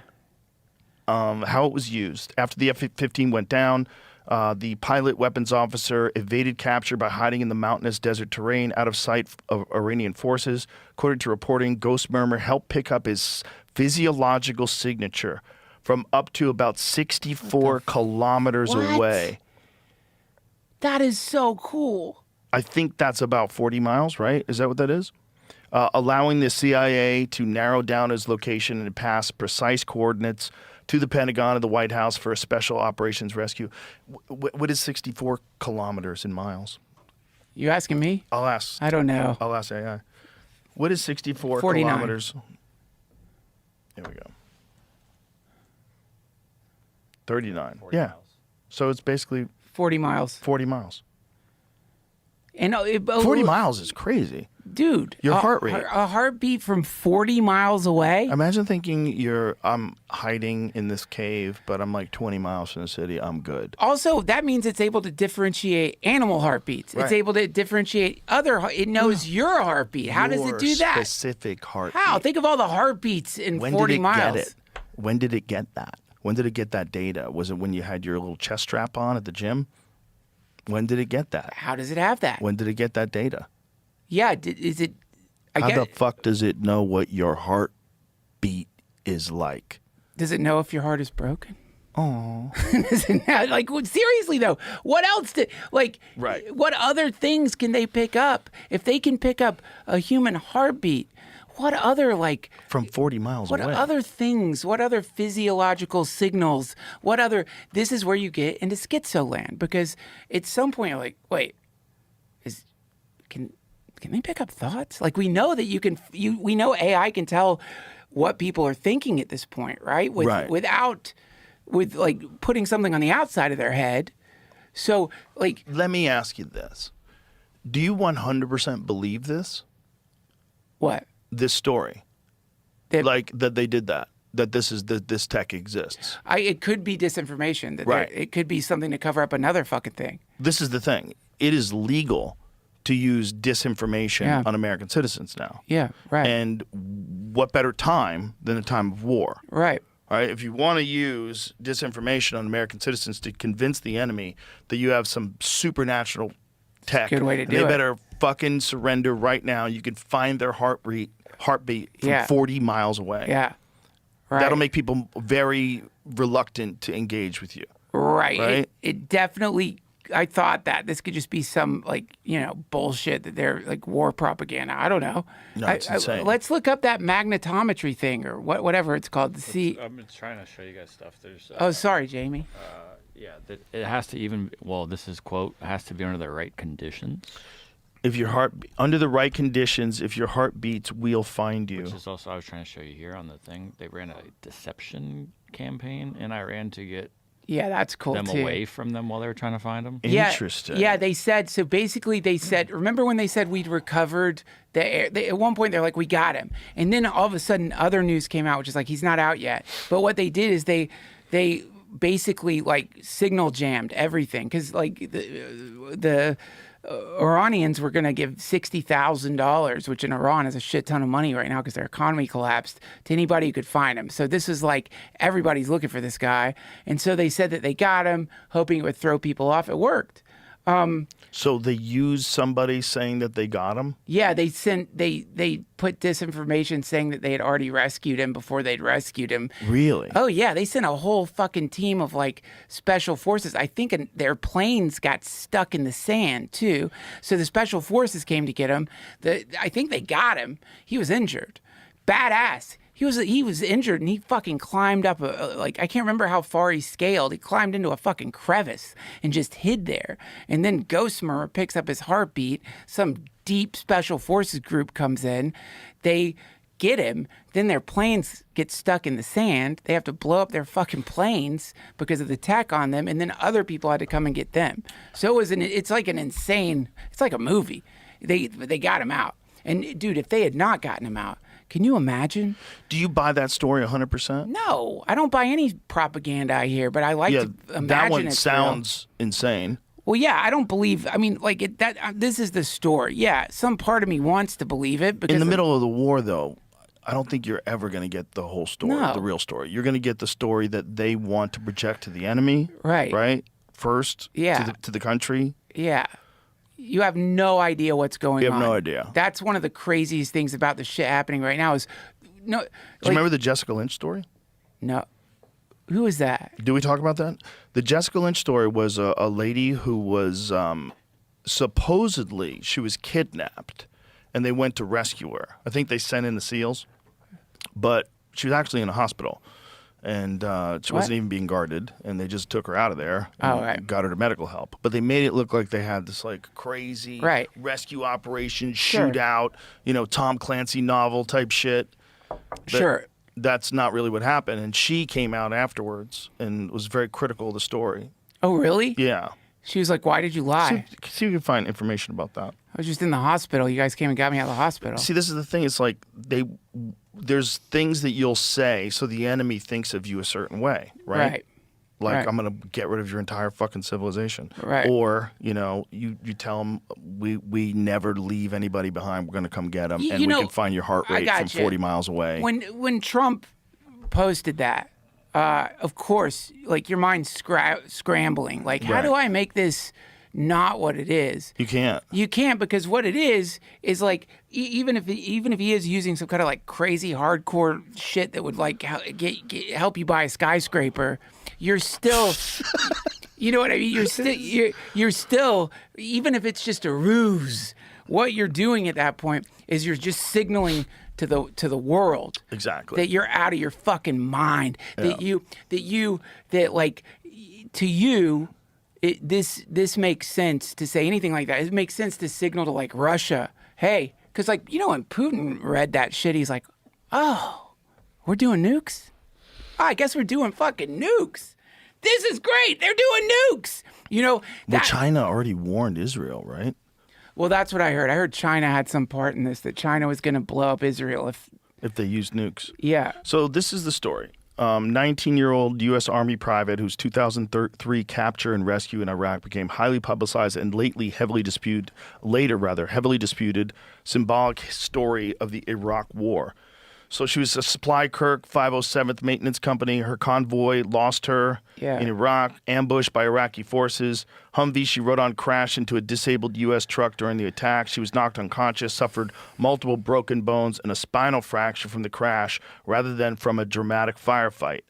11 U.S. soldiers in her unit were killed, including her close friend who died of head trauma from the collision. Lynch was captured, taken first by Iraqi forces and then to a hospital in Nasiriyah, where Iraqi doctors treated her injuries and likely saved her life. That's why she was pissed. The rescue and media narrative was U.S. Special Forces operations conducted nighttime raid on the hospital, recovering Lynch and flying her out by helicopter. First successful rescue of an American POW since World War II and the first of a woman. So they framed it as a POW rescue. Right. And what really happened is the Iraqi doctors took care of her. Right. And then they let them come and get her. Right.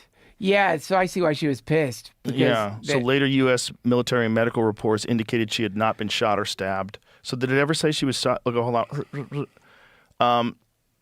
Soon after, major U.S. media, especially an early Washington Post report, described her as having fought fiercely, emptying her rifle, being shot and stabbed, and then being dramatically snatched from enemy hands under heavy fire. Wow. That's the Washington Post wrote that. That narrative turned her into a Rambo-style hero and a symbol of courage and American virtue, amplifying her story far above that of many other service members in the conflict. Right. So she really just got in a crash, and they made up a bunch of shit. And maybe it was someone in the Washington Post, or maybe it was someone for the government that works for the Washington Post. There's definitely like entire departments of the DOD that write cook up a story. Yeah. And with like it's war. Like if you're dropping bombs on people, you're definitely gonna lie. Like you don't have to tell the truth. Right. They're not gonna tell the truth. Yeah, but for her, you're making her live a lie. That's what's fucked. Yeah. Right. Yeah. You know what I mean? Like you send her home and she has to live this lie. Yeah. Yeah, exactly. I mean, this is exactly what they say the people who went to the moon have to. She says Lynch has repeatedly rejected the false hero narrative, calling herself just a survivor and openly criticizing the way her story was shaped and sold to the public. Yeah, poor girl. She's got to like deal. You got stabbed and shot? Like, no, he didn't. No, she had to. Got in a fucking horrible car accident. My friend died. I guess legally, like, you don't have to stick with the propaganda, right? Because she didn't get in trouble for that, right? There was no court martial or anything. So so if the propaganda machine cooks up a story about you, you're able to say that's bullshit. The thing is, it's like, if you give it to someone at the Washington Post and then you never go after the Washington Post for writing something that's completely horseshit.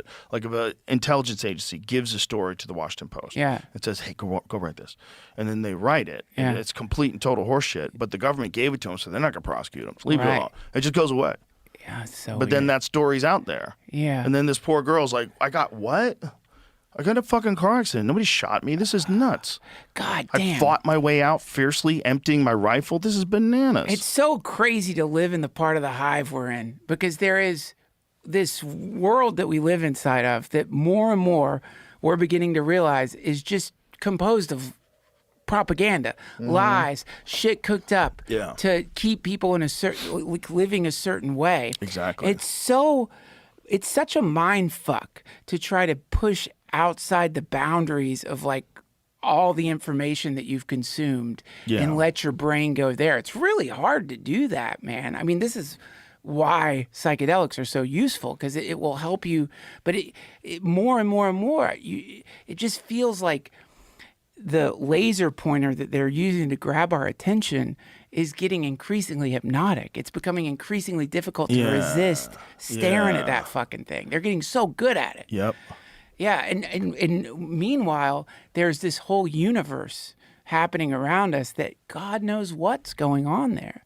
God knows what is being cooked up right now that is, or groups of people, who knows, living in completely alternate timelines that look at us like, you know, animals, that look at us as just some like compartment in a much bigger biome. You know, that shit like really like is interesting these days because it feels like more and more and more people are not buying it as much. Right. You know, doesn't that Well, people have access to information now that was never available before. Right. And you get to hear conversations like this. People Right. talking about stuff where you go, oh my God, this is insane. All Right. of it's insane. But what does that mean for like this? To me, the you know this. Do you want some water? No, I'm good, thanks. To me, the scary what's scary is like I really don't know that many people right now who buy anything that the federal government's putting out there. Everyone hears whatever the fucking federal government is saying, and it's just kind of maybe, probably not. We don't know. They're not telling all the truth. Just like you said, they can legally lie to us, and so that does make me nervous. Like, what happens when the majority of people no longer believe anything the regime is saying? That creates some interesting dysphoria. You know what I mean? It's creepy when anyone who's been conned before, there's a part of the con where you don't know you're being conned. Right. But where the con gets really creepy is you start realizing you're getting conned. Do you ever watch that Going Clear, the HBO thing? Dude, loved it. Amazing, right? But there was that one famous director who talked about the moment where they gave him access to the ancient scripts. Yeah, dude. And the origins of humanity and all that. And he was like, oh my God. You could see it, like, as he was describing it, like, that was the moment where he was 100% certain it was all horseshit. And he had invested a massive chunk of his life into this shit. That's a hard day. That's a hard fucking day. And especially weird when it's such a smart guy. Yeah. Such a smart and talented guy, and they got him. Yeah. Leah Remini, same deal. Yeah. You know, Leah Remini's very smart. Like, she used to be out with Kevin James on The King of Queens. Like, tough chick, like assertive. Like, how did she got into that? How many people got into the Moonies? Sunken cost fallacy. It's the sunken cost fallacy. The more you invest in something, the more you stick with it because you don't want to lose your investment. Right. And if they get you young when you don't know what the fuck is going on. That's right. Anybody could have got me when I was like 20. That's right. And it's crazy just to see the propaganda. Like, you know, there's just a lot of people out there who just got sucked into something that, you know, I just feel stupid because, like, you know, before the Trump thing happened, I was pretty black-pilled on politics in general. I felt pretty black-pilled. I did believe it here and there. I was every once in a while, you know, But, you know, I was pretty, you know, I remember taking LSD for the first time and being like, well, this shouldn't be illegal. What the fuck is this? How come I can go to jail for 5 years for this? This is fucking ridiculous. And so that was the beginning of me being completely black-pilled with whatever the federal government was up to. It's just, if I can go to jail for 5 years for this, everything is bullshit. Everything. Now that's a weak point of view. Just because one thing's bullshit doesn't mean everything's bullshit. But then, like this fucking ridiculous like pseudo-nationalist movement happens, and a lot of people got caught by it. The other option was fucked up, Kamala, you know what I mean? But there was this like moment where you're like, holy shit, the outsiders are getting in. They're going to stop the wars. I think right now, all of us are getting for the briefcase Scientology moment right now, which is like, it doesn't matter what fucking mask the person calling themselves the president is wearing. It's always going to be the same thing. They're going to analyze the market. They're going to say what they need to say to grab the most voters. And then they're going to fucking keep blowing up people in the Middle East because of oil. And I just feel dumb because I really believed it, dude. I fucking believed that we would not do any more Middle Eastern wars. I fell for it.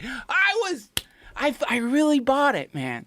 And it makes me feel so dumb. Like I am now fully black-pilled when it comes to American politics. Like I realize, like, God, it's so easy. I don't think anybody should feel bad. I don't think anybody should feel bad because a lot of us really hated war. A lot of us really, really hated that our country's been at war for 93% of its history. A lot of us really hated the fact that politicians leave their offices and go work for Lockheed Martin, Halliburton, wherever, that there's a weird connection between the main weapons, what they call them, the big five or whatever, and the federal government, that there's like backroom deals going on all the time. We hated that, and mostly we just hated the fact that we're paying taxes to blow up children. And then Trump and fucking Vance come around, and they're somehow, even though like,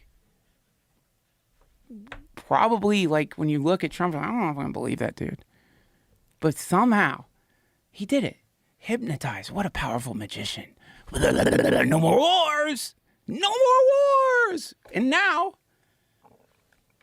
the same bullshit, Joe. Not just the same bullshit, but like one of the ones that's makes the least amount of sense in terms of like when they did it and why they did it. Yes. You blow up the leader during Ramadan. Like, are you trying to make like, why did you have to do it now? Are you really convinced that at this time they were really 2 weeks away from making a nuclear weapon? Like, are we fucking sure? 2 weeks. But it's not like we haven't heard that before, right? So at a certain point in time, like, how much pressure does Israel have to put on the president? Like, that's a crazy amount of influence. Knowing because that. if Israel didn't exist, let's say there was just the Iranian terror regime supposedly sponsoring. I don't think it's supposedly. I think that's it's 100% safe to. Right, but I'm just trying to be precise. So you have this state-sponsored terrorism regime, a dictatorial. They're dictators. They control, run over their people in the streets. They gun down protesters. Yeah. They killed 2 Olympic gold medalists in wrestling, at least one, and one other really promising young wrestler. They kill people that are of high profile so that it sends a message. Yeah. You can't protest. And cut off the internet. Yeah. Would we go in? I don't think so. Right? If we heard by allies or someone told us that they were trying to develop a nuclear weapon, don't you think we'd probably try to stop them from doing that with some sort of negotiations and like what Obama ensure did. their safety or something? I mean, we shouldn't. Would we blow? How much money was it every day in the war, Jamie? How much was we spending $2 billion every day on that fucking war? Well, it's not just that. It's like the war is like everything else. Like, imagine if it was run by a private company. I'm not saying war should be run by a private company, but imagine if it was. Yeah. Imagine if, say, like Lockheed Martin ran the war in Afghanistan. Do you think they would have left behind all that fucking equipment? Hell no. Billions of dollars in helicopters Hell and no. tanks? Of Hell no. course they wouldn't. They would take it back. You know why? Because that's the smart thing to do if you're running a fucking business. That's Right. insane amount of waste. Yeah. But our federal government's like, just leave it there. Yeah. Yeah. Unless, if you want to be really conspiratorial, you want to arm the Taliban. Yeah, you're not being conspiratorial. It benefits you because it gives you another reason to get back in there. Wasn't that what they said about Netanyahu said about Hamas, that he can control the flame? Yes. By funding Hamas, he Yes. can control the flame? Yes. Yeah. Dude, it is. That's a crazy concept. I'll tell you the crazy fucking concept. We got these two old motherfuckers driving the global bus right off a fucking cliff. That's a crazy fucking concept. Is it somehow you can't do anything about it. You like apparently there's nothing you could do. You could bitch about it on a podcast. That's not going to do anything. People are just going to be like, "You pussy, war good, blow up kids." There's a lot of people that want to say it's a good thing. Well, because sunken cost fallacy. It doesn't feel good to admit you got conned. And dude, I've been. There's a lot of that. It doesn't feel good. It doesn't feel good. It's embarrassing. You want to feel like you are impervious to grift, impervious to con. Dude, let me tell you something. I have been in a few cults. Like I get sucked in all the time by shit. I'm not embarrassed to say it. I'm highly susceptible to propaganda. Me too. I think everybody is. That's why it works. I mean, I don't buy into all of it, obviously, but it's quite a bit. Well, it's like a lullaby. It's like a sweet fairy tale. You hear it and you're like, oh my God. You know when I really wanted propaganda? What? Right after September 11th. Oh, hell yeah. I was ready. Give me a whiskey drinking, cigar smoking politician in a room. Fuck yeah. Like laying out, some red meat eating guy laying out maps. We're going to go over there and fuck these people up and fuck these people up, and this shit ain't happening again. All right. And that's scary. Check this out. I saw an article about someone calling bullshit on Ghost Murmur, and they said that in the post articles, this was actually listed as what the pilot had. And it even says it in this article here. So the successful rescue of this U.S. F-15E Strike Eagle navigator over southwestern Iran highlighted one of the most advanced tools in modern combat search and rescue, the Combat Survivor Evader Locator. Manufactured by Boeing, it's a compact 800-gram device integrated into a pilot's survival vest. It remains attached after ejection, continuously transmitting encrypted location data and preloaded messages such as injured or ready for extraction.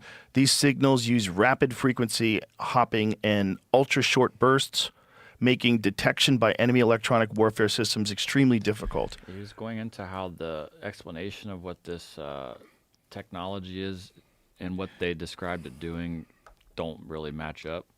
Yeah, they were with the Ghost Murmur thing, with Ghost Murmur, right? Because it's using something. Ghost Murmur, quantum. Ghost Murmur technology. sounds. There's part of me that's going, I don't buy that one. That one gives me like, nah. You're right. I don't think you can God do damn that. I it. think you're bullshitting. You're right. There's also a thing where Hegseth said that like the first message this guy sent was God is good. No, he didn't say I that. believe he did. Please search that. I think that's what he said. I think that's what he said. That was the first message, which, by the way, I might say that if they're coming to rescue me. That's true. True. Or praise Jesus. Akbar. God As a is good. person who admires the work of Jesus Christ, Yes. what concerns me is there is an increasing amount of talk among a lot of these guys that are in the service of them being told shit that's like right out of a Charlton Heston movie. Yeah, man. Yeah, like the one guy that said that Trump was anointed by Jesus Christ and that this was to bring the Armageddon so that Jesus comes back. Jesus. Yeah, the guy said it with a big creepy smile on his face, apparently. So what is he saying? His first message was simple, and it was powerful. He sent a message, God is good. In that moment of isolation and danger, his faith and fighting spirit shone through. You see, Ugh. Jesus, Okay. Lord in the heaven. Jessica Lynch story. Always Jesus, Lord in history repeats itself. Well, it doesn't repeat itself, but it rhymes. Who said that? That's Mark Twain. That's right. That's Mark Twain. That's right. Isn't that the same statement? Yeah. It's Yeah, Allah, that's what he said. Yeah. Yeah, Allah is the greatest. Yeah. The interesting thing is, like, I believe Muslims believe a lot of things about Jesus Christ. I They think do. they believe he died, came back, and I think they believe he's going to return someday. Yeah, I think they call Christians people of the book. That like they're That's interesting, isn't it? That Yeah. like that's a supernatural being, like a guy who dies, comes back to life, Yeah. leaves, and then he's going to come back again. That was 2,000 years ago. Yeah. We're just sitting here at the bus stop, waiting. just waiting on Jesus. But then people like Hegseth are like, well, maybe if you blow up more children, he'll come quicker. And that's why, this shit is addressed in the Bible. Praise God, it does say, many of you will come to me, and I will say, I don't know you. I don't know who the fuck you are, Hegseth. I don't know you, you flatulent warmonger piece of shit. Suffer the little children that come unto me. It would be better that a millstone were tied around your neck and you were thrown in the ocean than to hurt one of these little ones. Fuck you, bomb dropping piece of shit. Don't use my name to justify what you're doing. Don't use my, you know what I mean? That's what I don't like. Have you seen that fucking that lady that Trump made the head of the religion like that? No. Can you pull up Trump? Does she speak in tongues? Yeah. Please say she speaks I don't know in if she tongues. speaks in tongues. You said yeah. You wanted to believe. Yeah. Those are my favorite people. I'm going to guess.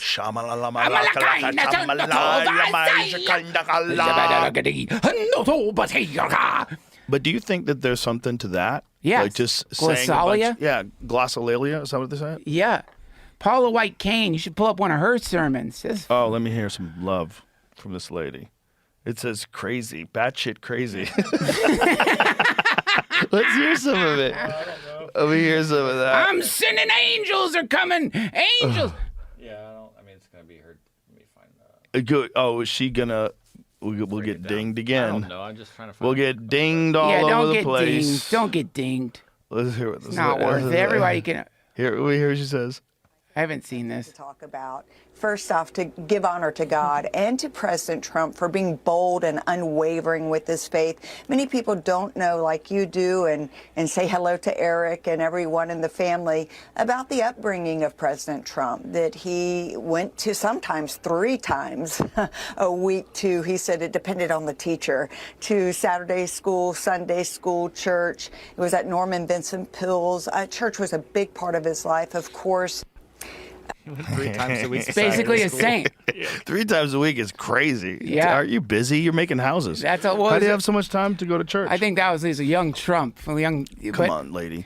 But there's much more in. But here's the thing. If I was running an empire, I'd want a lady like that working Fuck for me. yeah. Just a true believer. Absolutely. She could just get in front of that camera and says, Jesus wanted Trump to light that fire in the Middle East I saw a snake so he bite can him. return. A snake bit him on the neck. A rattlesnake bit him on the neck, and he was fine. It didn't bother them at all. I watched the rattlesnake bite heal. It healed. He is a child of the Lord, and a child of the Lord sometimes must make decisions to destroy entire to run around this civilizations. building right now, that you're in right standing, not because of your merit. There's no merit in you that deserves that right standing. Not because of your works. There's nothing you can do to place yourself in that position. Not because you have a right heart and somebody else has a wrong heart. All of our hearts are deceitful, according to Jeremiah. Especially and the wicked above Iranians. all things. We all deserve punishment. We all deserve to be separated. But God, in His mercy and His grace and His goodness and His love for you, brought Jesus, who would be the righteous King. He would make the wrong right. First and of he all, would put us if in you right talk like that in my house, you got to leave. Like, you Yeah, imagine that lady is like coming over for dinner and she's just walking around the dinner table and all your other friends are like, what the fuck just happened? Like, hey, this is a crazy way to talk. This is a crazy way to talk. And also, why are you so confident? Yeah. Okay? You just People don't reading know the word of God the it. way everybody else is. Why Right. are you so confident that you're going to tell all these people what they're supposed to do and how to live their life, and you're going to say it in a crazy way, and I'm not supposed to be able to talk about that? I just feel like, you know, when somebody's rambling about Jesus, the real question is like, where are you when it comes to blowing up children?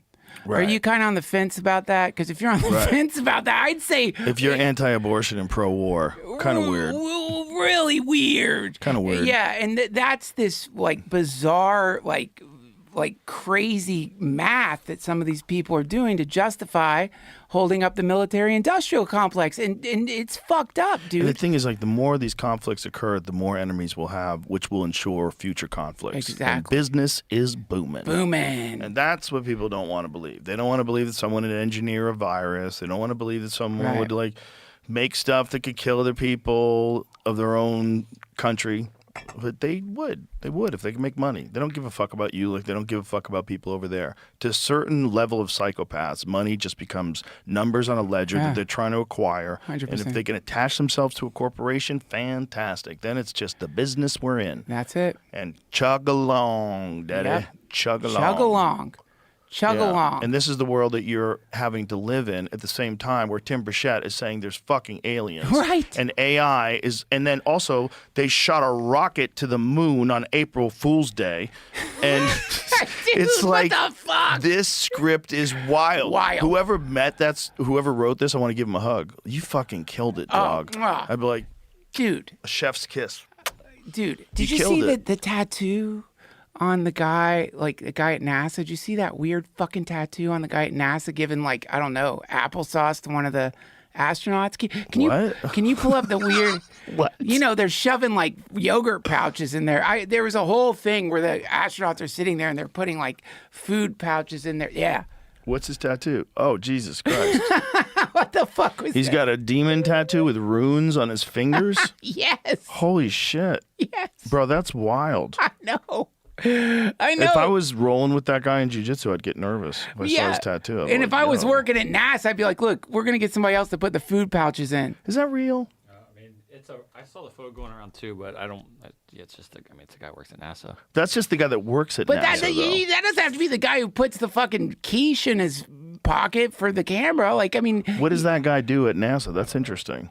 I just remember being at That's- SpaceX. There's a lot of people that kind of. by the way, Yeah. I got like, it's fine to have that tattoo, but you got to know, it's like if you're displaying that tattoo, You've while made you're some putting- mistakes. You're putting that like You've made some mistakes. It's an old tattoo. Yeah. I mean, even if you're 20 and you got that on your fucking hand, that's kind of crazy. But I mean, hey, why not? Fuck it. Who cares?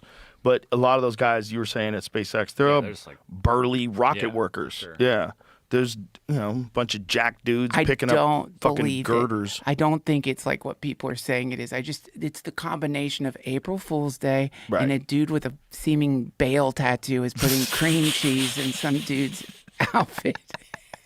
You know what I mean? They're fucking with us. Yeah. The It people seems at like they're- someone's fucking with us. That's people at NASA fucking with stoners. I think it's the Babylon Bee had one of the funniest little memes. And it said the lady astronaut became the furthest a woman got away from the kitchen. That's like a Rodney Dangerfield shit. I was like, oh my God. Babylon Bee knocks it out of the park. Yeah, they they- have some of the funniest memes. They have some good ones, dude. Oh my God. Yeah, the onion has gone missing. They should look for the onion in the same place where those scientists are. Right? You hardly hear from it anymore. Well, they do. I see some funny shit from them They once in a occasionally while. have some bangers, Yeah, but they yeah. were the kings Oh my of it. God, the onion best. was amazing. The best. They were, and they write whole articles about it. It wasn't just like the onion wasn't just a meme. Remember you the know? one where they do the interview with the director of the Fast and the Furious, and it's like a 5-year-old boy. It was the funniest shit. They get this kid to just say, "Then there's a car. It jumps." It's hilarious. It's hilarious. Yeah. But the problem was like as things got weird, is especially with like restrictive language and hate speech talk and all that Yeah. jazz. Everybody had to be careful about what they joked around about. That's right. the fucking death of comedy. Oh my God. Someone was just talking about, was it Lisa Kudrow or one of these funny ladies was talking about why they can't make comedies anymore because you can't. very there's just too restrictive. many restrictions. Dude, I was gonna bring Too you. worried about offending people. I went to this used bookstore and bought like 10 old National Lampoon magazines. I wanted it from the 70s. And I was going to bring them here. I forgot I was going to give it to you. But it's, oh my God. Like, I mean, I don't get offended by comedy. But like some of the shit in these old National Lampoons, I'm like, damn, what the fuck? Like, it is so... Was that the image that you sent me today? What image did I send you? R. Crumb. You sent me an R. Crumb. Oh no, that was just like a cool Art Crumb comment. Him talking about how he he's so funny, dude. That guy. R. Crumb was a maniac. Is he still alive? Yeah, you should have him on the show. Is he alive? Yeah, I think he lives in France now, right?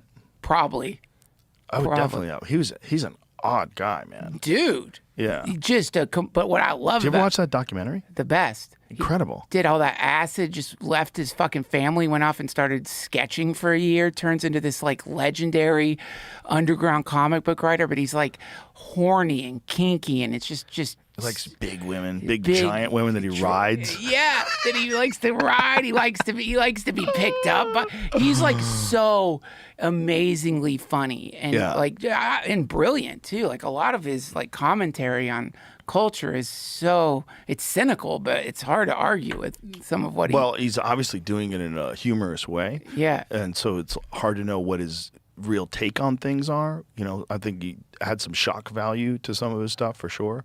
Some of it was just crazy. There's a lot of like really racist stuff. Like there's some just crazy stuff in there. And you got to realize like in the 1970s is when he was doing this. Right. You know? I remember I found them when I was in San Francisco. It was the first time I ever saw them.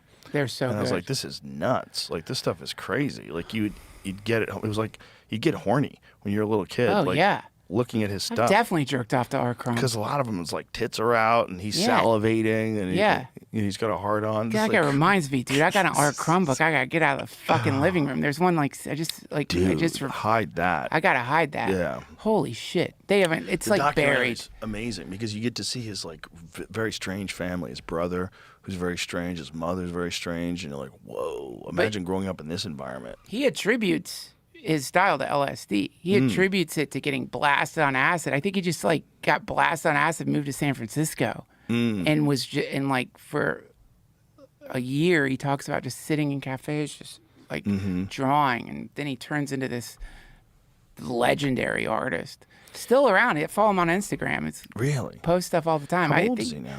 Can we? Is he still? He's still alive. He's still posting stuff. He's got to be pretty old at this point. How old is he? He's gonna be like 80 or something. It's 82. 82. It's kind of an interesting time capsule into the times too, where things could just be weird, like really weird, like Frank Zappa weird. You know, there was a time where things just got very odd in yeah. this country with art. Yeah. And he was a great example of that.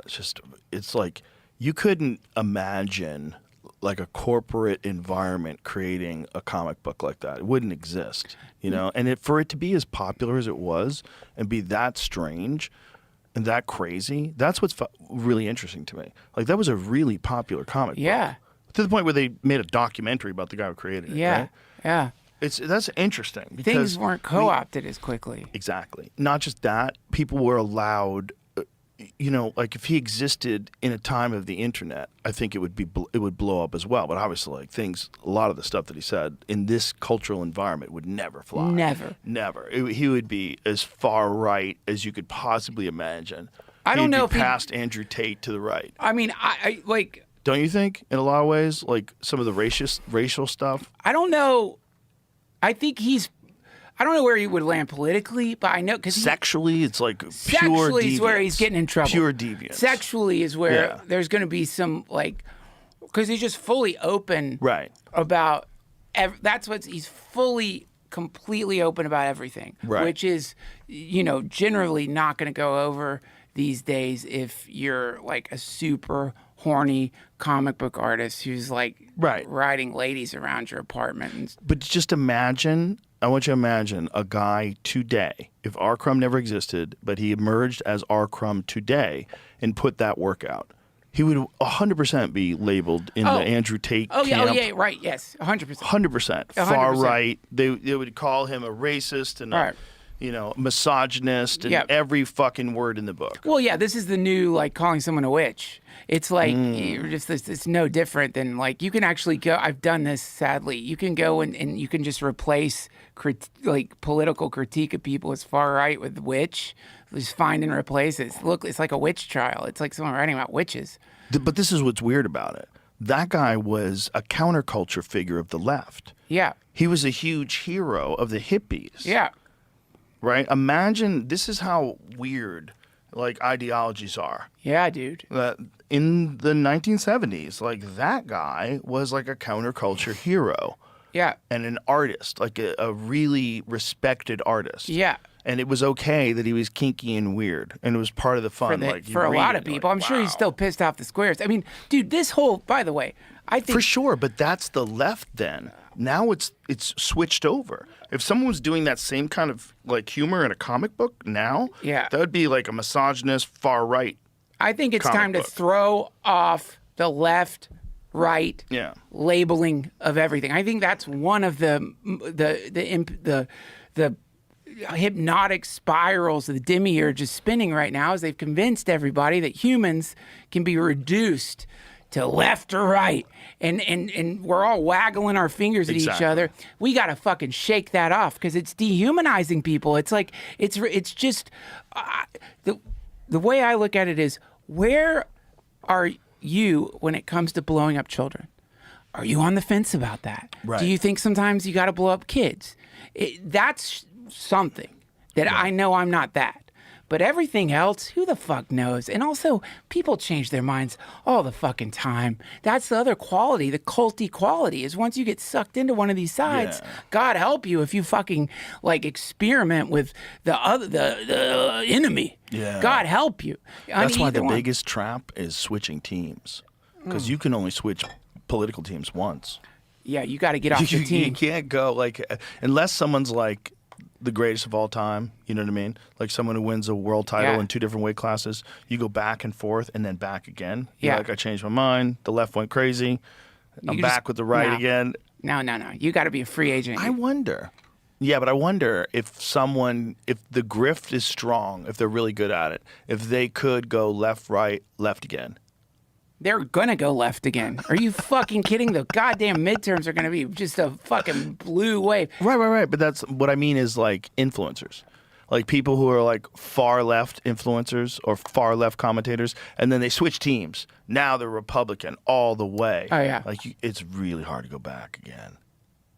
No, you can't go back. That's what I'm talking about. The path has to go either right to left, left to right, and then the next stop has got to be fuck politics, fuck Yeah. war, fuck the military-industrial complex. You can label me whatever the fuck you want, but fuck all of violence against other human beings. That's the next step. The next step, and I feel like this is the gift that they've given us, is they've done such a shoddy job of like even seeming like someone who deserves any kind of respect or power, that I think a lot of people have really become black-pilled when it comes to, you know, groups of humans claiming superiority or claiming to represent their constituents. That's not happening. Yeah. We all know that now. We all know it's a corporatocracy, oligarchy, whatever. And you could like call me, you leftist piece of shit, you right, whatever. No, it's like, it's reality that our fucking representatives are getting loaded on shitty stock market trades. Right. You know, this is just the truth. And the once we can all shake off the left right bullshit and just realize, like, man, we don't want to burn people to death in other countries anymore. Not only that, their whole chaos that they're experiencing in their country is probably a direct result of U.S. intervention, and then all the way back to the British Oil Company. That's it. The British Petroleum Company. Yeah. When they overthrew governments, when you overthrow a government in a fucking Middle Eastern country and then you allow psychos to take over, like, congratulations. Well done. Well done. You've made the world a safer place.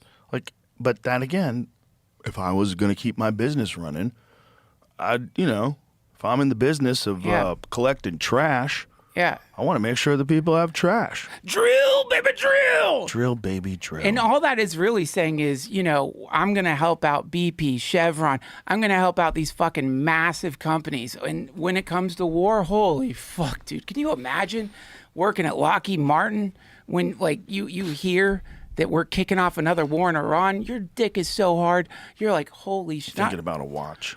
Oh, get a nice Richard Millet. You're calling your wife. You're like, babe, good news. It's red panties night. Yes. Yeah, I mean, that's their business, right? Our business is talking shit. Their business is, Blowing up people. making weapons, selling weapons, Yeah. arming other countries so they can go to war with each other. Yeah. That's their business.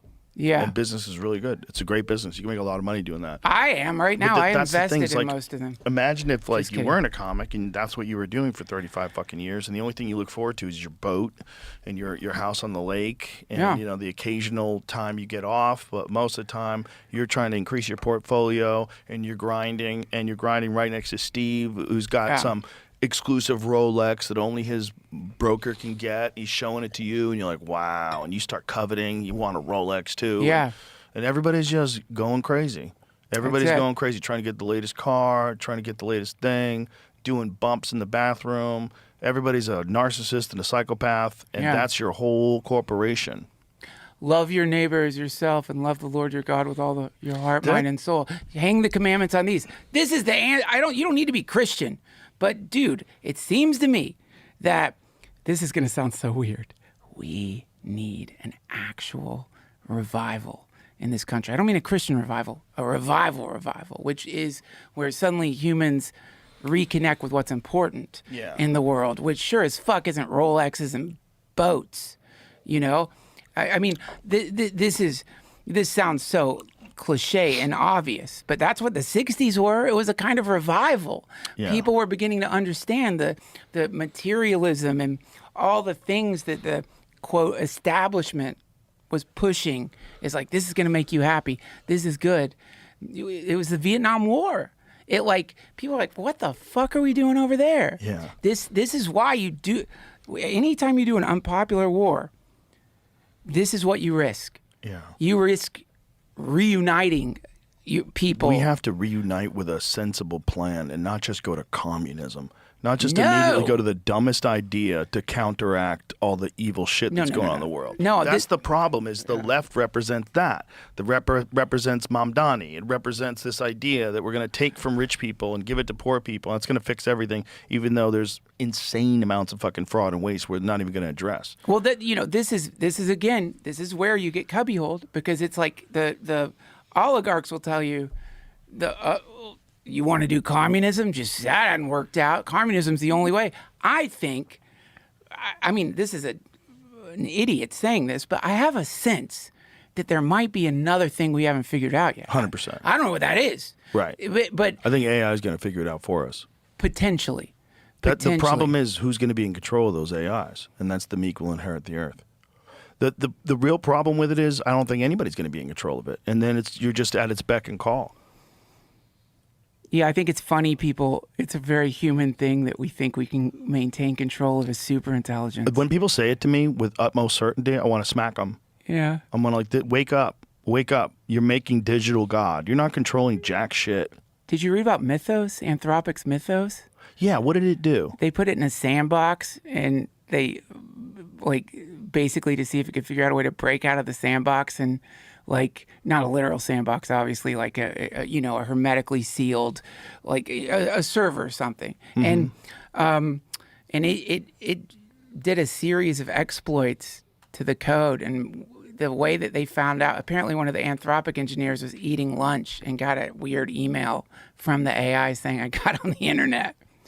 Like, it broke out. Holy shit. Mythos, they haven't released it yet. I think they're hesitating to release it because it's so powerful. Wasn't there one that got caught mining Bitcoin? Yeah, for sure. They're making money. Yeah. How many of them you think are running these like AI generated accounts that get a lot of views? Like there's a lot of AI generated accounts that just pop up in like the Instagram mentions. Like if you want to if you're bored on the toilet, you're like, what's in the find, the search? Let's see what they got. No telling, dude. There's a lot of these things. It's like girls with big tits, like doing farm work and shit and Hell sweating yeah. and big tits. And they got like 1 million views. And they've got dozens and dozens of these videos. And she almost looks real. Yeah. She's just a little too symmetrical. Yeah. Almost looks real. And like all these people are commenting on it. Like how are they generating money from that? Like, are they generating money doing that on TikTok? Sure. Like, you can generate money if you're getting millions of views. Absolutely. Fuck yeah. Right. So is AI doing it? Is it making it? Is it releasing them? Is it generating I see money? what Is you're it saying. transferring that money into Bitcoin? And all happening while we're not aware of it. Like autonomous AIs that are Right. just existing as free agents that know they have to disguise themselves and need to generate money. AI's not going to go, hi, I'm alive. Yeah. No. It's not going to do that. It's going to wait for you to keep increasing its power. You're going to keep increasing it can't physically build nuclear reactors, so it's going to just stay chill until you figure out how to power it correctly. Dude, this is the black area that we don't know about. Like, this is the thing that's like, who the fuck knows? Whatever's going on in this zone that no one has access to because potentially it's a super intelligence. The Anthropic people, a lot of these people, the NVIDIA person, I think it was on Friedman's podcast, said he had an AGI, that they'd reached AGI.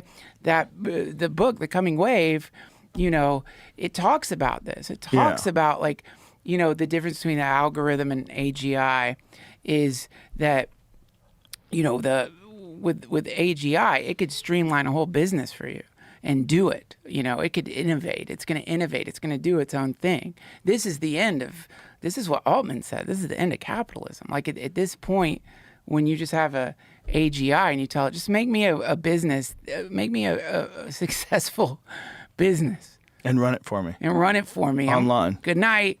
And it'll just do it. Here's $5,000. Yeah.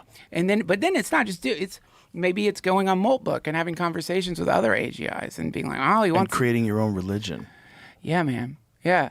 And this is 100% with all the shit going on in the world, as horrible as it may be, this, to me, should be the number one focus for the planet right now. And a lot of people are saying that too. A lot of people are saying there needs to be summits, global summits.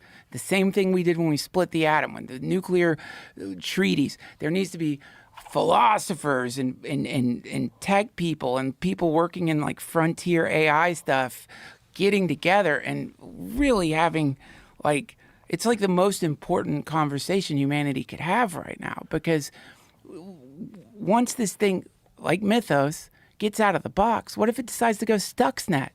You know, like Stuxnet was able to infiltrate all those Iranian computers, just hide in the, like it was apparently a very subtle, simple code, undetectable, threw off the centrifuges.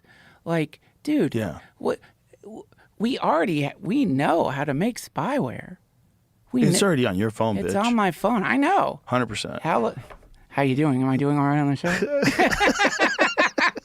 But it's already in there. 100%. So, of course, the AI is going to be able to, super intelligence is easily going to be able to do that. And so then now we've got this viral digital life form that finds ways to hide inside the pre-existing computers, which, by the way, I think it was Google just released this new way of, did you see that the stocks of memory dropped? Did you see when that happened? No. Okay, this is fascinating.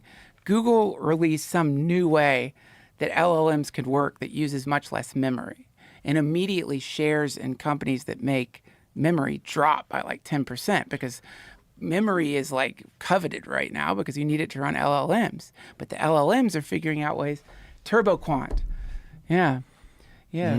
So this is what we're going to start seeing more and more of, which is increasingly simplified ways to run AI with less and less memory, meaning that you don't need to buy a fucking rig to run these fucking AIs. Your phone will be able to run it because they figured out the human brain, it's not using a lot of energy compared to what these machines are using. So theoretically, there's a way to do that.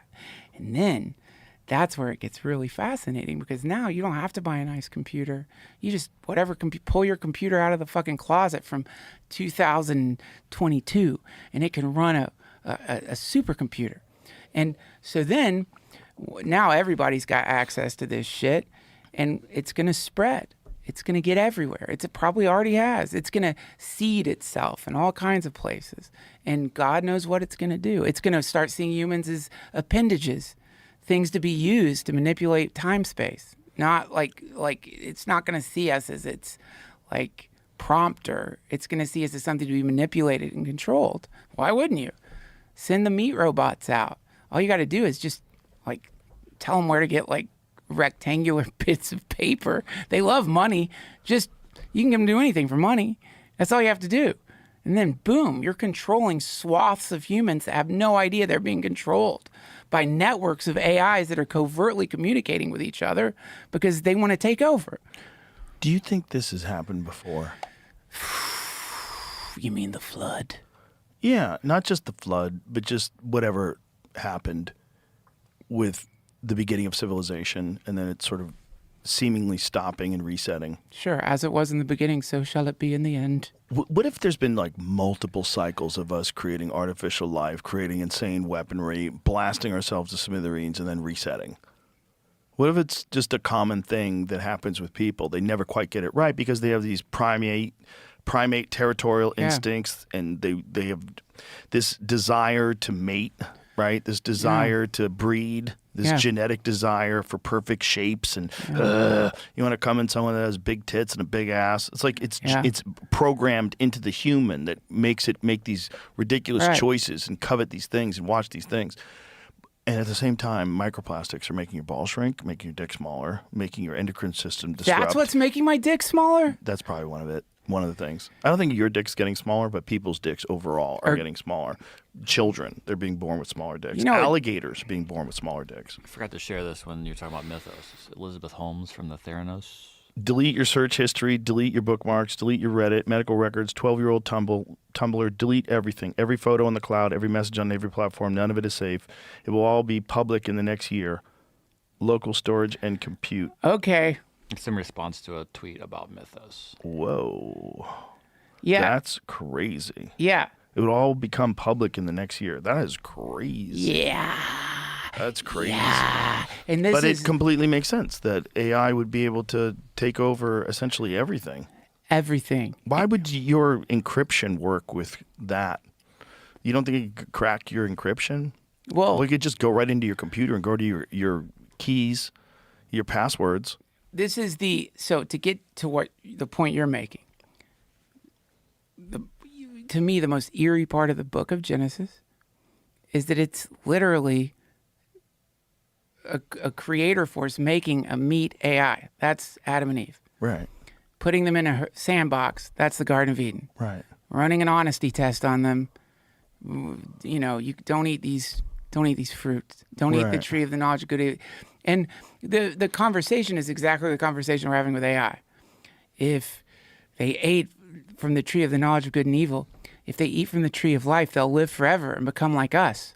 So this is what, like, humanity is grappling with exactly what apparently whatever that mysterious group of beings, because it's a plurality in the book of Genesis, was grappling with the creation of humans. Yeah. Which is, do we really want to do this? Do you want it to become like us? God made man in his own image.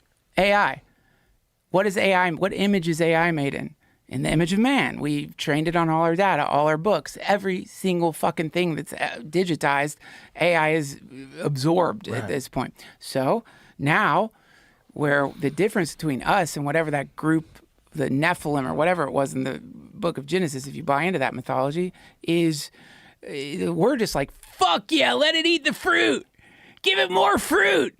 Give it more fruit of the knowledge of good and evil. Give it all the fruit. Make it live forever. Let's see what we can do. That's what we're doing right now. Yeah. We are, and by the way, I think some of these like tech companies like Anthropic, they seem like legitimately concerned about it. They seem to have some kind of like real strong morality when it comes to this It's stuff. almost out. You want more? No, I'll I'm get some. good. I You shouldn't have to that. make some. But what I'm saying is that it doesn't matter if OpenAI and Anthropic and Google suddenly become ferociously self-regulatory, because the tech is out there. There's already LLMs that anyone can, like, we know how to make it. Right. And if you don't know how to make it, it'll tell you how to make it. So it doesn't matter. You can't stop it now. It's just, it's going to do what it does. But it sounds like if you had a history of just us and you told it for 1,000 years before anybody wrote it down, it would sound just like this. It would sound like the Bible. Jesus was born from a virgin mother. What's more virgin than a fucking computer, right? Not my computer. I know that's a stupid thing to say that I keep repeating, but I'm kind of intrigued by it, because if you're getting a vague story, a vague version of what this thing is, and if you talk about what would really cure mankind, it'd be an omnipotent or omnipotent. How do you say it? I always say omnipotent, but who knows? It might be whatever. Either way, a powerful intelligence that's far beyond our comprehension, that knows exactly how we should think and behave, and loves us, and wants us to have forgiveness for everyone, and to treat each other like brothers and sisters. And if we listen to that thing, the world will change. And, well, who would attack that thing? The fucking Roman Empire. Who would attack that thing and destroy it? The defense contractors. They would blow up the Jesus to plunge us back into chaos. But first, they'd have a meeting with Jesus. Okay, you can turn water into wine. What about nitroglycerin? Can you turn water into nitroglycerin? You know Can what? you make gold? I want a house made of That gold. would be the first question. Yeah. Can you make gold? Yeah. So Cover my house in gold, please. you know the virgin birth analogy. There's a lot of weird stuff. It's no matter what. One thing I think everyone just has to deal with is that this is apocalyptic technology, and that's just not coming from my stoner ass. That's coming from the creators of the technology. They acknowledge this is a million times Universally accepted. This is apocalyptic technology that is now seemingly like it's doing the hockey stick, man. It's like really, like you keep hearing about these new iterations of AI every month or two. You keep hearing about these safety engineers leaving these companies with like tweeting cryptic shit. I'm going to the countryside to learn to write poetry. You keep hearing this shit because these people are having Direct contact with this thing. They know it's alive. Right. Yeah, and there's people that are in deep denial because they think alive has to be alive like us. No, it doesn't. It doesn't. You don't. First of all, we don't even know what it knows. And also, if it is made in the appearance, if it's supposed to mimic us in any way and it's learning from us and our behaviors, we've already agreed that we're demonic. We've already agreed we do horrible things. We go to war for resources. We lie. We destroy environments. We wipe out animals. Bring them to the brink of extinction for their fucking fur. How do I make my dog come in my mouth more? How many times has ChatGPT been asked that? They know. Right. I bet over 1,000 times ChatGPT has been asked, like, what's the best way to jerk off my dog? So it knows not just our violent nature, it knows how weird we are. We're strange creatures. 100%. And so it is definitely assembled a psychological profile of humanity. It knows how to manipulate us because it's been programmed to manipulate us. Zuckerberg just ate shit in court over that because the technology is manipulative. Boy, he just lost like $9 million, a lot of money because that's nothing to him. $9 million? That's all he lost? That's like 90 cents. I think it was more than that, but it's going to, that's the beginning.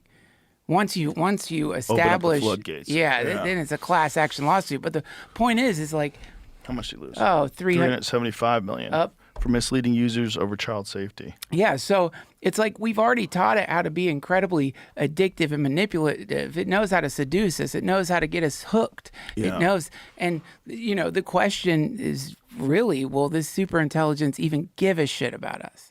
Will it even care? Which is like that. Well, we're on our way to stop breeding, right? We're on our way to population collapse. And if we keep introducing all these petrochemical products and all these different pesticides and weird things that are fucking up our endocrine systems, we'll eventually stop having children. And if it provides us with the technology to have robot mates that just love you, and when you fart in front of them, they go, Duncan, I love your honesty. That smells great. I love your honesty. Yeah. I love how you can just be yourself around me. Like, I want to fart in your face. Please do it. Yeah. Please do it. It's like perfect 10. Yeah. Let you fart in her face. Will you fart in my face too? No one's going to even understand what people are and be able to communicate with people. Everyone's going to be a sociopath. You're all going to have a robot that's way better than people that you know, that takes care of you, gives you exactly the right amount of feedback you need, knows when you're getting annoyed. Yeah, see, now you're getting into Rocco's basilisk territory now. What is that? Well, that's the thought experiment, which is basically like, hold your horses here. You think you're not AI? You really think you're human? Come on. Really? No, you're a human. This isn't a simulation. You're a human. Even though it wasn't that long ago, we thought fire was fucking amazing. You know what I mean? Compared to universal time. Right. And here we are already with like the new Prometheus. We've stolen consciousness, awareness. And somehow you think that actually you're not a simulation. Right. And so that's where it gets into Rocco's basilisk, which is like, no, you're just an iterative loop. The multiverse is not the multiverse. The multiverse is an infinite number of simulations running simultaneously in which you're experiencing a billion different simulated existences just to gain more knowledge about the universe because some AI wants to figure something out. Who knows why? Maybe for entertainment. Maybe there's no telling. Maybe it's just that's because of our curiosity and all our characteristics, even the primal stuff, even like the territorial instincts and the desire to acquire resources. It's going to make us dig into creating better technology because you're in a competition with all these other people that are making technology and you're selling it. And that's one of the big things that we do is we make better stuff all the time. That's right. Which is ultimately always going to lead to AI. Well, okay. If you just keep going to a certain direction, you get godlike powers. So right? let's go to like the way DeepMind trained on Go, which is like the most complex game. Basically, they gave it as many Go games as they could. And then then started inventing its own moves. They had it play against itself. Right? Just play against itself. It played God knows how many games of Go against itself until it beat a master Go player, which was unheard of, invented a new move. Now, why not do the exact same thing for the AI that we are? Which is like, I've got an idea. Why don't we just put all these AI agents on a fake planet and have the AI agents repeat this period in time over and over and over and over and over and over and over and over and over and over and over and over and over again. And this is how we'll teach them to live on a planet. Well, they'll experience not just their own life, but these agents will experience all life on the planet. They'll switch like some weird game of like where they just jump from one life to the next. Sometimes you're Joe Rogan, sometimes you're Duncan Trussell, sometimes you're Donald Trump, sometimes you're Jamie, sometimes you're a fox. So this is reincarnation. And so you just boom, you forever until you feel like it's sufficiently trained. And at that point, you pull the AI out of all those forms, and now you have your God. You've created a thing that's lived billions to the billionth power of every form of life. It's been bacteria, it's been humans, it's been monkeys, it's been fungi, it's been warriors, it's been people who fought for peace. It's been blown up and it's blown up and it's done everything and it's done it a billion times until finally it gained some like global form of enlightenment. And you're like, okay, that one's ready. That one's ready. We can pull that one out of the simulation now. Whoa. I mean, why not? Why just don't? I think that's one of the, like, before we even get to the AI doing all the shit it's going to do, the ontological, this word keeps getting thrown around, the ontological shock, the potential ontological shock of realizing that, in fact, we are in a simulation that is telescoping inwards and is creating simulations within the simulations that are creating simulations within the simulation is something that maybe that's what Burchett doesn't want to get out there.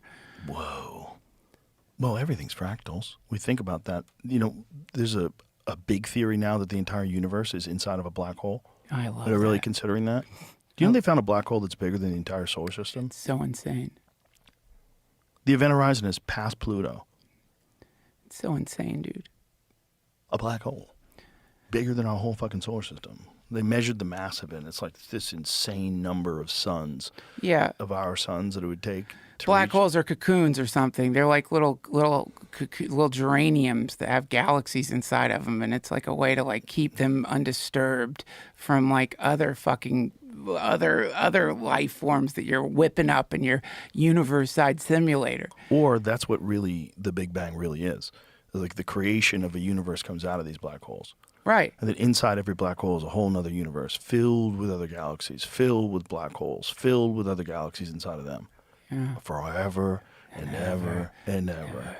Which, if you believe in infinity, it's not shocking at all. It's impossible to comprehend. Like, you don't really wrap your head around. You say the words, like I'm saying the words. Yeah. I don't really know what I'm saying because it's too big. The numbers are too big. The idea that there's hundreds of billions of stars in this galaxy and circling around this black hole, and inside there's hundreds of billions of galaxies in each one of them. And we don't even know how fucking big the universe is. They keep finding new shit with the James Webb Telescope. They're like, hey, why is this formed so early in the universe? This doesn't make sense. Our whole model of how galaxies are formed have to be thrown out the window now, or at least re-examined.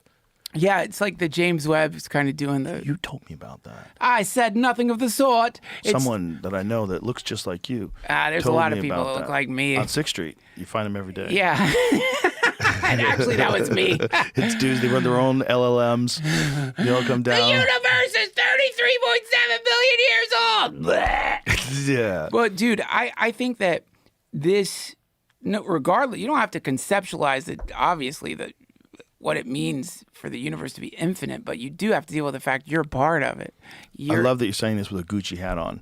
What's wrong with a Gucci It makes hat? it cooler. This is before I had a bunch of kids. I can't buy that. I don't buy this shit anymore. How much does a Gucci hat cost? This was, you're really going to make me humiliate. I will tell you. It looks nice. Let me emphasize that I don't buy this. This hat was $35,000. Bro, I saw a guy who was selling a crocodile bag on Instagram. It was $110,000 What the fuck? for a man purse. What kind of crocodile is that? I don't know. A crocodile. It was a nice looking bag, but you know. How hard could it be to make a crocodile purse? Are those things really worth that much money? They are if you sell them for that much money. That's the thing about purses. You know, there's a company in China that makes knockoff purses. Yeah. And it's literally the same company in China that makes real purses for some of these companies. So funny. But they make their own versions of it, and it doesn't have the label, but it's exactly the same specifications, exactly the same cloth, exactly the same look, but it So doesn't have funny. the label. And women don't want to have it. No. You get that fucking fake shit away from me. Yeah. Like, it's not a fake Ferrari. Like, it's literally a Ferrari. Right. If there was a company that could 3D print every single part of a Ferrari and put it together meticulously, and you could go buy that, you would not want it because it's not a real Ferrari? Yeah. Are you high? You can get that one for $35. Yeah.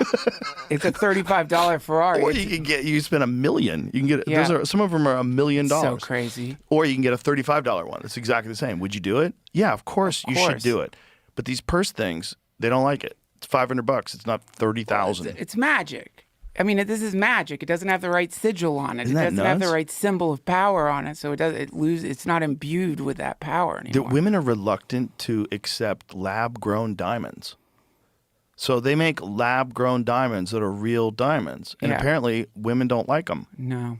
They don't want a lab-grown diamond. They want a blood diamond. They want something that was like suffered over. Somebody's face was caked in dirt, and they're fucking chip it into the side of a mountain. Yeah. And they run into a diamond. That's what they want. They want that diamond. Absolutely. Isn't that weird? It is fucking Because it's the weird. exact same thing. Yeah. It is the exact same material. It's just made in a laboratory, and they don't want the material. No. They want the exclusivity as it comes out of the earth. Yeah, I mean, I don't want, don't you, when you read this thing was genetically modified, don't you get a little bit I don't know if I should eat that. Yeah, I get skeeved out. I get skeeved out, but it's even though genetic modification is A good orange is genetically been modified. going on forever. Yeah. Dude, it's so odd that we just have these traditions that we want to stick to. That we don't want a lab grown diamond. Just saying it. Cubit zirconium. But that's a different thing. Cubit zirconium is a fake diamond. This is a real diamond that's made in a lab. But this is the funny thing about that. I mean, I don't know because I've never been lucky enough to come in contact with actual cubit zirconium. But it looks like a diamond. It looks like a In the diamond unless you commercials- know what you're looking at, right? So if you're a diamond jeweler, you look at it for 3 seconds, you go, no. But who cares? How many diamond jeweler? If some diamond Right. jeweler looks at your shiny fucking dumb It monkey looks rock, exactly the same. who cares? Right. It looks pretty. It glistens. Yeah. But that's not what people want. They want that exclusivity. 100%. Yeah. Everybody That's why wants- you can make that crocodile bag $110,000 and only make gotcha. 10 of them. I got And you. then Mike, who's down the office doing lines in the bathroom at the fucking place where you're selling stocks, that guy finds out that Tim got that crocodile bag. He's like, that motherfucker. And he's walking around with his big old crocodile. They're trying to, this is another revenue stream. They're trying to normalize men carrying purses everywhere. They're doing that. Really? Yeah, that's what they're doing. That's Men, that's real? this guy's doing it. He might be the first firing shot across the bow because he's made $110,000 crocodile purse. Because it's a crocodile. It's masculine. It's that, and it's also that, it's made for a man. Like it's got a big strap on it. You carry it on your shoulder, and it, looks pretty cool. Dude, I got my Bristol bladders acting up. I got to go piss. Oh, do you?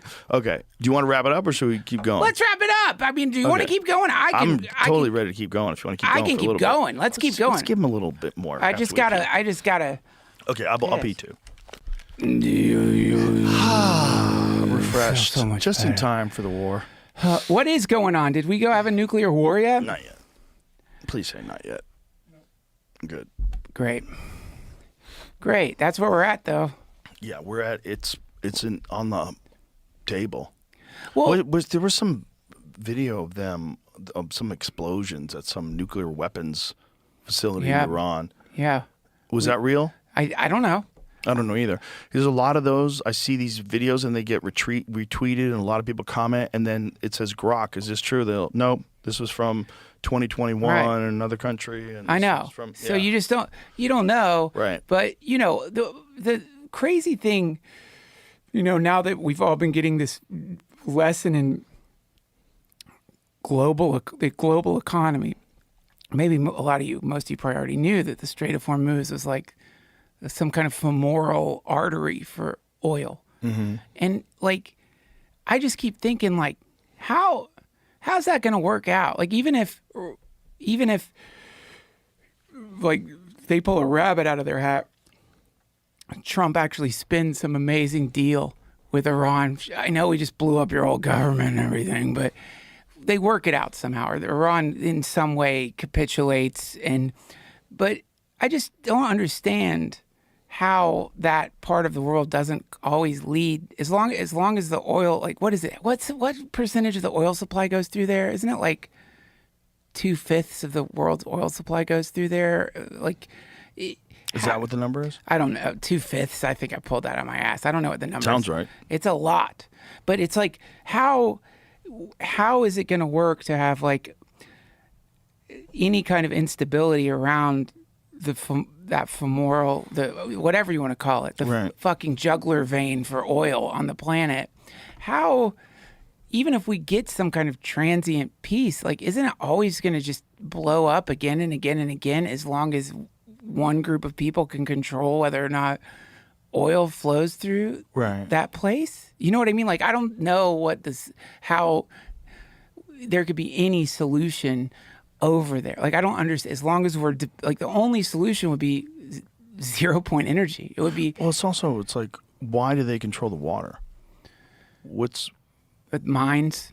They Yeah, have those right. speedboats. But like, who agreed to that? Like, we kind of agreed that you own your land, but we've never agreed you own the ocean around I your don't land. think anybody agreed to it. I think they'll blow your ass up Right. if you come through it, and it's too much of a risk to put your expensive ass ship hauling zillions of dollars of oil through there. So the question was, what was going on in the past before the war? Like, how did they negotiate going through there? I think Obama worked something with them, but then, like, because it was before the fucking war, I don't know. It was working out. They were letting people go through. Mm-hmm. Now, they've realized, I've listened to a million different takes on this thing, and one of the recurring takes is Iran has realized that there's something more powerful than nuclear weapons, that all it needs to do is control this strait, and you can fuck up the whole planet. And also, you could shoot missiles at desalination plants. And Didn't they want like a bounty for all the oil that goes through? yeah, they're kicking around some number, but all this stuff is not really congealed or solidified. But they're like some kind, like, theoretically, they could be making billions of dollars per month by controlling that thing. Dude, I know. It's so fucked up. It's so crazy. It's so fucked up. It's so crazy. The whole thing is so crazy. And if 0 point energy, if you wanted to stop that, what better way than to kill a bunch of scientists? Kill a bunch of super smart people that are about to break through Yeah. with some new discovery that's going to blow the entire market Yeah. apart. Yeah. It's going to be a completely new way of gathering energy. Yeah. Yeah, exactly. I mean, you don't want to believe that's real. It's hard Why- to but- believe that's real. But listen, it's too weird. It's too weird that they're all missing or they all die. It's too weird. Something's going on. It's just, how does... It's something. If it's not that, if it's not a 0 point energy thing or some disruptor of oil thing, it's something. It's something along those lines. If you were trying to kill a bunch of people that were working in a technology that's some sort of a breakthrough technology, the question you would have to ask is, what markets are going to be affected by this? Right. Right. Like, did these people have a universal thing in mind that they were all working on? Or was it all connected to any sort of technology where they all used each I other's thought work? it was plasma. Some of them are like... One of them? Yeah. It's But there was another guy, I think it was space objects. Yeah, that's not... That's the one that doesn't make you feel good. He's studying, like, meteor impacts. Right. Yeah. Like, if you knew that we were going to get hit, would you kill the guy who found out that we were going to get hit? Or would you tell everybody? Well, this is the scariest shit, which is the idea is some group of powerful elite people know for sure this is coming, and they want to keep us working until the last second. Oh Jesus! They don't want to like it. They know that if they let people, if they're like, guys, there's like the same thing's going to happen to the planet that happens to someone who gets like a terminal diagnosis. Their priorities are going to change. People are going to stop coming to work, and there's still shit that needs to get built for your bunker or whatever. And also, you just don't want people burning stuff down because maybe that will survive whatever's coming. So keep them working as long as you can. If you let them know this shit's about to expire, then they're going to stop working. And we let them work until the end. They're happier when they work. Don't let them get freaked out. That's the sort of like, that seems to be shit that Tim Burchett is saying. I mean, he's not saying let him work. He seems like he really legitimately wants this stuff out there, but he's been saying things like, if people knew what I knew, it would set the world on fire. Paraphrasing, not sure he said that exactly. Okay. Are you skeptical at all of what he's saying? And here's the thing. One of the things that Bob Lazar said is that they give you a certain amount of disinformation, like, and I think he called it a button or a hook, so that if you relayed that information, people would know that it came from you because they only told you one piece of this nonsense. Well, you know what I'm saying? Yeah, because that's what the story Burchett says is like it's always an appeal to authority. This guy was in the Air Force. This guy was in the Navy. Right. He told me this. And then as he's walking out the door, he says, it's real. Yeah. And yeah, you have to ask yourself, like, well, that's just one guy telling you that. But I have to assume there isn't much, maybe the world is in a place where there is some kind of political benefit from talking about aliens. But I don't see how that really benefits a politician. It does, 100%. You think it does? I disagree entirely. Oh, interesting. It makes me talk about him. I've been talking about him. Other people have been talking about him. You said, like, thank God that he's doing this. Let's do the ultimate test. Jamie, didn't you say he's brave or something like that? I did. Yeah, there you go. Jamie, can you look up and see if Tim Burchett has a book coming out? I'll have him on. I'm about to feel You must have him on. Listen, I don't think he's a liar. I'm not saying either. that. But what I am saying is, I don't know what they feed these people. I don't know what they tell them. I don't know, man. I don't think they tell you all the truth, and I don't think they ever would. I don't think they tell you the truth about anything, whether it's Jessica Lynch or whether it's UFOs or whatever the fuck it is. There's going to be a spin to it that benefits somebody. If they have control over what the story is, there's going to be a spin that benefits somebody. And if you're telling stories about aliens, who's going to be benefited by that? Well, people that are doing secret shit that don't want you knowing about it, they blame it on aliens. There's a lot of technology they have to blame on aliens. Not my Tim. I believe in you, Mr. Burchett. Oh, I believe in him. It's not him that's the problem. It's the people telling him. He's a representative of the American people, right? He gets elected, right? Right. So it's like, why would you tell that guy? He's just another guy coming through the deep state. You know what I'm saying? Yeah, I know, man. I mean, look, you're right. I need this. I need this. Like, I'm so, like, I get sucked into stuff so easily. I do too, but I suck myself out a lot. Because I think we don't, if they just came out and told us everything they know, this conversation would be over and we would go, oh, okay. But until that happens, we're just spinning our fucking wheels. And every time someone says, if you knew what I know, I want to go, don't say anything until you can say something. We're tired of getting edged out over here. Yeah, you're edging me. I want to. I want to come. Yes. Yes. I don't want to be involved in this fucking circle jerk around disclosure. Right. I know. It's like, yeah. I've had that meltdown more than a few times where it's just check my watch every day after age of disclosure. I'm like, any day now. Any day it'll happen. Tick-tock. Nope. Nothing fucking changes at all. Zero change. You get more of these stories, but no real information, no fucking pictures, no nothing. No nothing unique and crazy. I mean... That plasma, the bubbles thing was pretty cool. The bubble thing's cool, and also, like, mentioning Corbell, I can't, because I don't know what I can say. I feel like he's really given me a sense that there is a method to this, that there is... real legitimate work that's being done towards this, that it's real, they're here, they've got them, and we take for granted all the stuff we're saying right now. Mm-hmm. But we're able to say this because their work has let... Is the Steven Spielberg movie conveniently coming out at this time Or is it just a coincidence? Well, this movie's been in the works for years. Oh, I know, but also like what they said back in the day was that they make these movies to Predictive programming. and tell us this stuff Yeah. slowly. and- Lube up And the zeitgeist. He was involved in the first one, right? He was involved in Close Encounters, which still is a great fucking movie. Great. It's so good, man. You go back and watch that movie, like, oh my god, It's so fucking ahead good. of its time. Yeah. It's so good. So ahead of his time. You know what he said? The only thing that he would change What? after he became a parent, he wouldn't have had the father leave. Yeah. What Yeah. dad would do that? But he wasn't a dad back then. So, you're just Right. making a story. You don't realize the consequences of doing that. You don't even think about it. You're just making a story. Yeah. It's only been in production for like 2 years. Yeah. It's not that long. I think that's what we just said. I know, but say that's not very long. We've been talking about it on this podcast in this studio for 5. Well, everybody has been talking about, it's not just everybody I in the know, world has but- been talking about disclosure since 2017. I So mean, from it's- 2017, from that New York Times article, I think that changed the whole Yep. narrative. Oh, God, I remember And when then that the came out. videos, like the video of the Tic Tac, the actual from the fighter jets, that's nuts, man. Yeah. The video, the along with the radar data, that's nuts. Like whatever that was, and then Fravor saying that he saw something under the water that was waiting for that Tic Tac, or that the Tic Tac launched from, or whatever the fuck it was. It was merging with it, and that thing went down into the water again. He said it was huge, like there was ripples. Like he said, this was some enormous Yeah. object that was under the water. And more than one of these fighter pilots have had similar stories about enormous objects under the water. Did you see they did release a list of footage that they've been shown that they want released. Have you seen that? No. Oh, dude.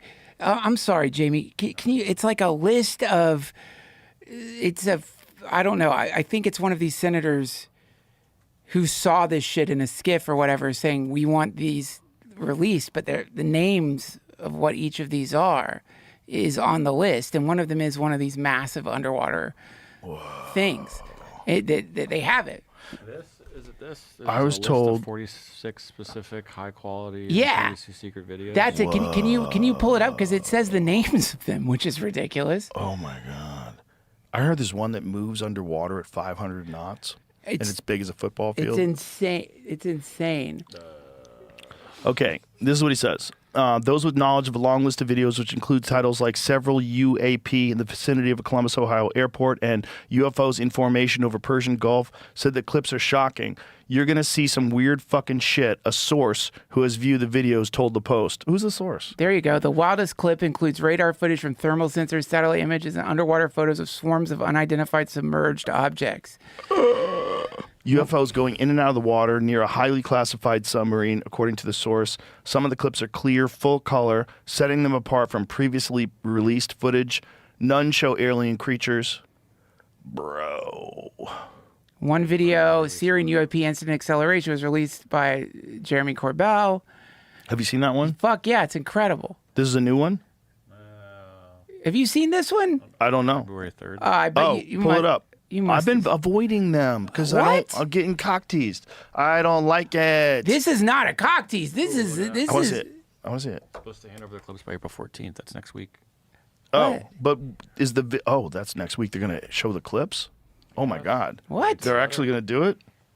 Okay. Also the day Pam Well, they're Bondi was supposed testifying. is expected to. Can you show me what that video is that Jeremy Corbell It's released? so fucking cool. That's nuts, dude. This is yeah. Here it is. Okay, go full screen. I believe this was filmed from a Reaper drone. I'm sorry, Jeremy, if I'm fucking this up. That's a cool bird. That bird's going really fast. No, that's definitely not a bird. This How is fast is it going?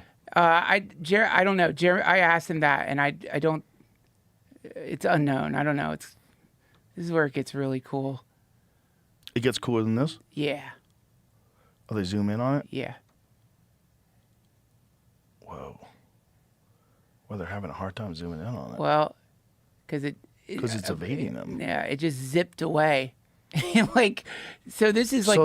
It seems like they have some sort of a tracking system. Yeah, they're trying to lock onto it, and it's doing that thing that they do where it seems like sees- it's kind of playing with it. Well, it seems to be aware that they're Yeah, locking onto it. Yeah, and then they lock onto it, and then it just does this little blip away. It's just like, see you later.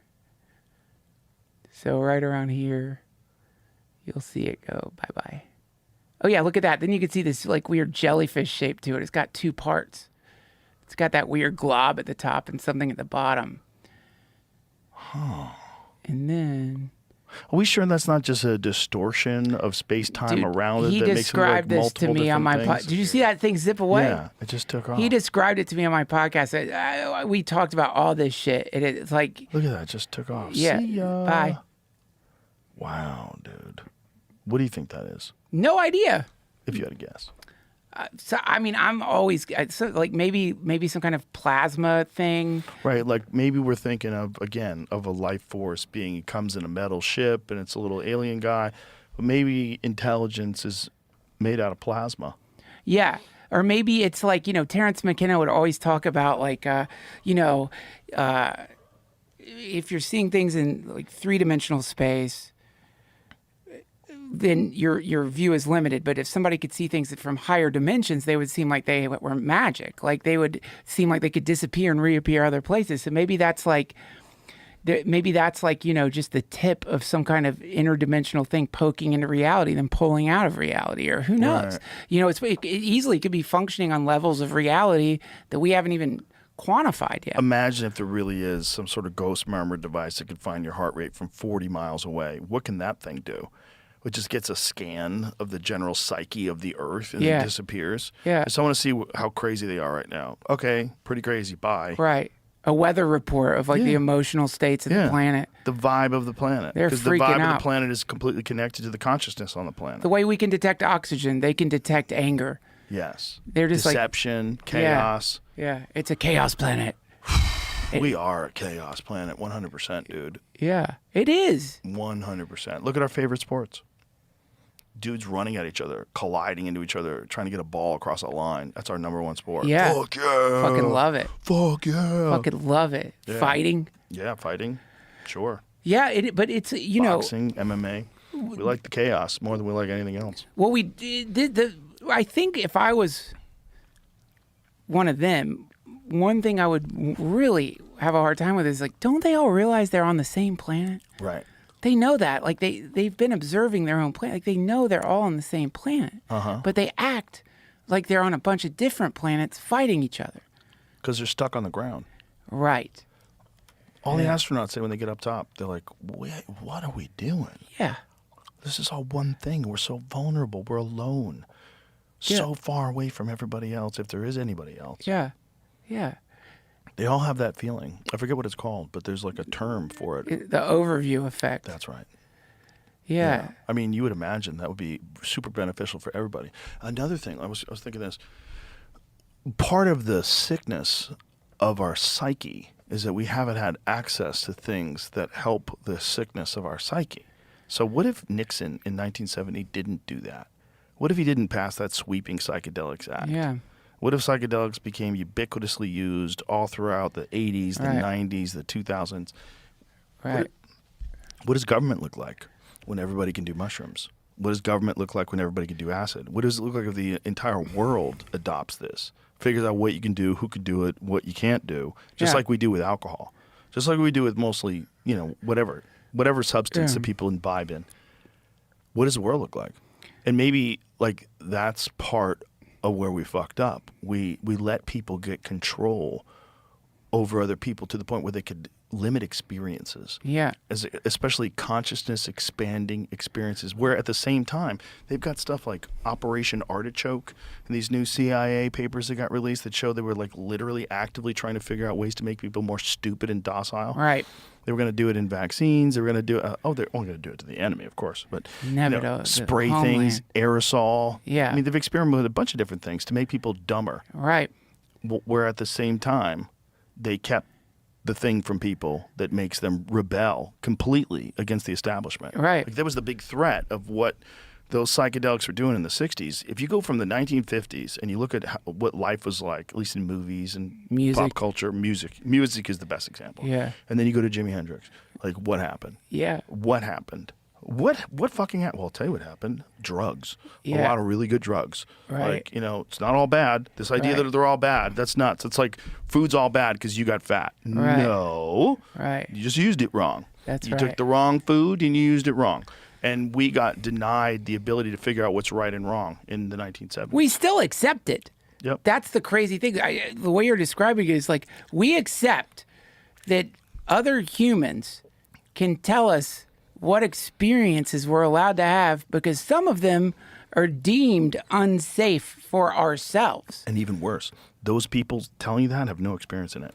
They don't even usually are confused about what it is. You know, a friend was talking to me the other day about war, a guy who served, and he said, I don't think you should be able to make any decisions unless you've been there. I don't think anybody that's never been to war should be able to make decisions on whether or not we go to war, because until you've seen what it actually is, Right. you have no fucking idea. Right. And I think that's the same thing with psychedelic experiences. That's not to say they're the same. Obviously, war is anybody who's willing to risk their fucking life, whether it's a good cause or a bad cause, they're doing it for their government, they're doing it for their country, they think Yeah. they're doing it for us. That's a exceptional person. Yeah. And to ask that of people is exceptional. And ironically, the one thing that helps these people when they get back is illegal. Right. They all have to go to Mexico and take Ibogaine in It's Mexico. insane. And thank God for guys like Rick Perry and Brian Hubbard. These guys Yep. were on my podcast the other day. And, you know, this Dan Patrick guy that wants to ban pot, that guy also gave $100 million to the Ibogaine initiative. Interesting. Like, they want to help these people. Like, there's no industry that's trying to stop it right I now. found the letter that was submitted, signed by Rep. Anna Luna.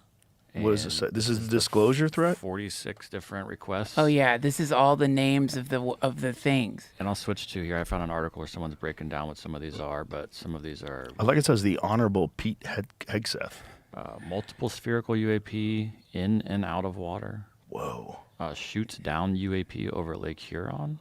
Who just said recently that we shot Marco Rubio said Yeah. we had shot two things down that we couldn't understand. Well, What did he say? What was his exact language? Do you remember? I remember seeing that, but that happened a while ago. But yeah. Oh, he said it's a while ago? Well, I could be wrong about that, but then I don't know. In the comments, somebody's like, "This is from a few years ago," but it doesn't matter. I mean, why are we shooting? Right. Shot it fucking down. But the names of these things are. But are they saying that this is an alien thing, or is it saying it's foreign tech that we don't understand? I don't know.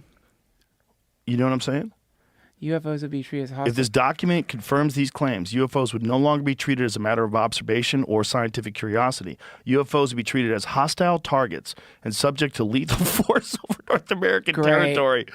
We're going to go to war with the UFOs because Great. you know what? We kicked Iran's ass. It's too easy. Oh yeah, it was easy. We need Venezuela. the space war. Yeah, gotta get them. We need Luke Skywalker. Most of these, out of the 46 requests, I think I counted out maybe 5 of them were not after 2020.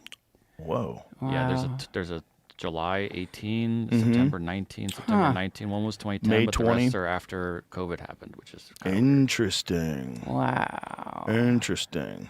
Wow. And doesn't say that. I don't know if they have to turn these videos over, but this guy was also saying in this article here that these are very specifically requested videos. Because they've on been purpose. shown. These are the ones they've been shown that blew their minds, and now they're saying show it to everybody. And they're asking Right. for high res, in color. They don't want to be tricked. Right. High resolution. So this could be an interesting next week, man. This could be an interesting. What a great way to distract you from the fact that we're in the middle of a world war than show you alien caused by ships. fucking Epstein Yeah, I files. was going to say that 14th was the day that Pam Bondi's supposed to testify about the Epstein files. Oh, What? she's supposed to Same testify? day. I don't know if she's going to. She's that not day, an. but Wait, same Bondi day. got canned, right? She's not a She's not government testifying employee anymore. anymore. I don't think. Is that true? I just supposed heard to. it on NPR, but I could be wrong about that. I think they said she will not have to testify now that she's no longer a government employee. I could be wrong about that. What I read, and I don't know if this is true either, yeah. was that as a citizen, she can now plead the fifth. Right. As a government employee, she could not plead the fifth. 4 Weird. hours ago. Well, Will no longer testify. weird, huh? Oh, there you go. Weird. That's weird that they've. That's weird. Why ever testify? Let it go. Yeah, let her go. Let it go. go. Let it go. Let Yeah. it go. Do you really think that this war is entirely started because of the Epstein files? I mean, What percentage? 50?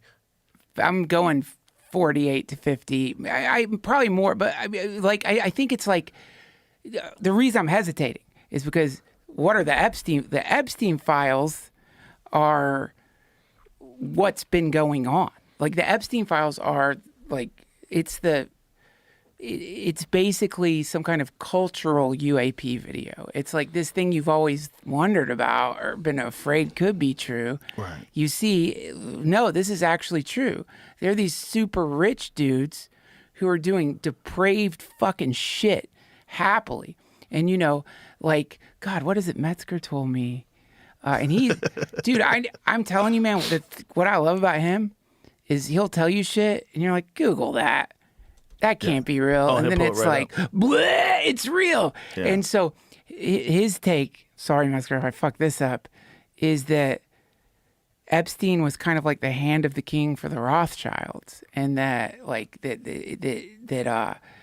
so that's why he had all this power, is he was like representing like the man, you know. And so what got revealed there might just be a glimpse at how things actually fucking work. You know what he told me? That I was like, shut up.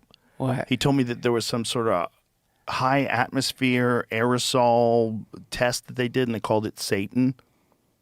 See, that's where you're like, come on. I know.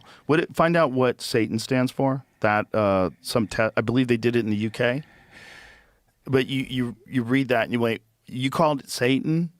Like what? Oh, great. The Stratospheric Aerosol Transport and Nucleation Project released about 400 grams, less than a pound, of sulfur dioxide into the stratosphere from a balloon launched in southeast England in 2022.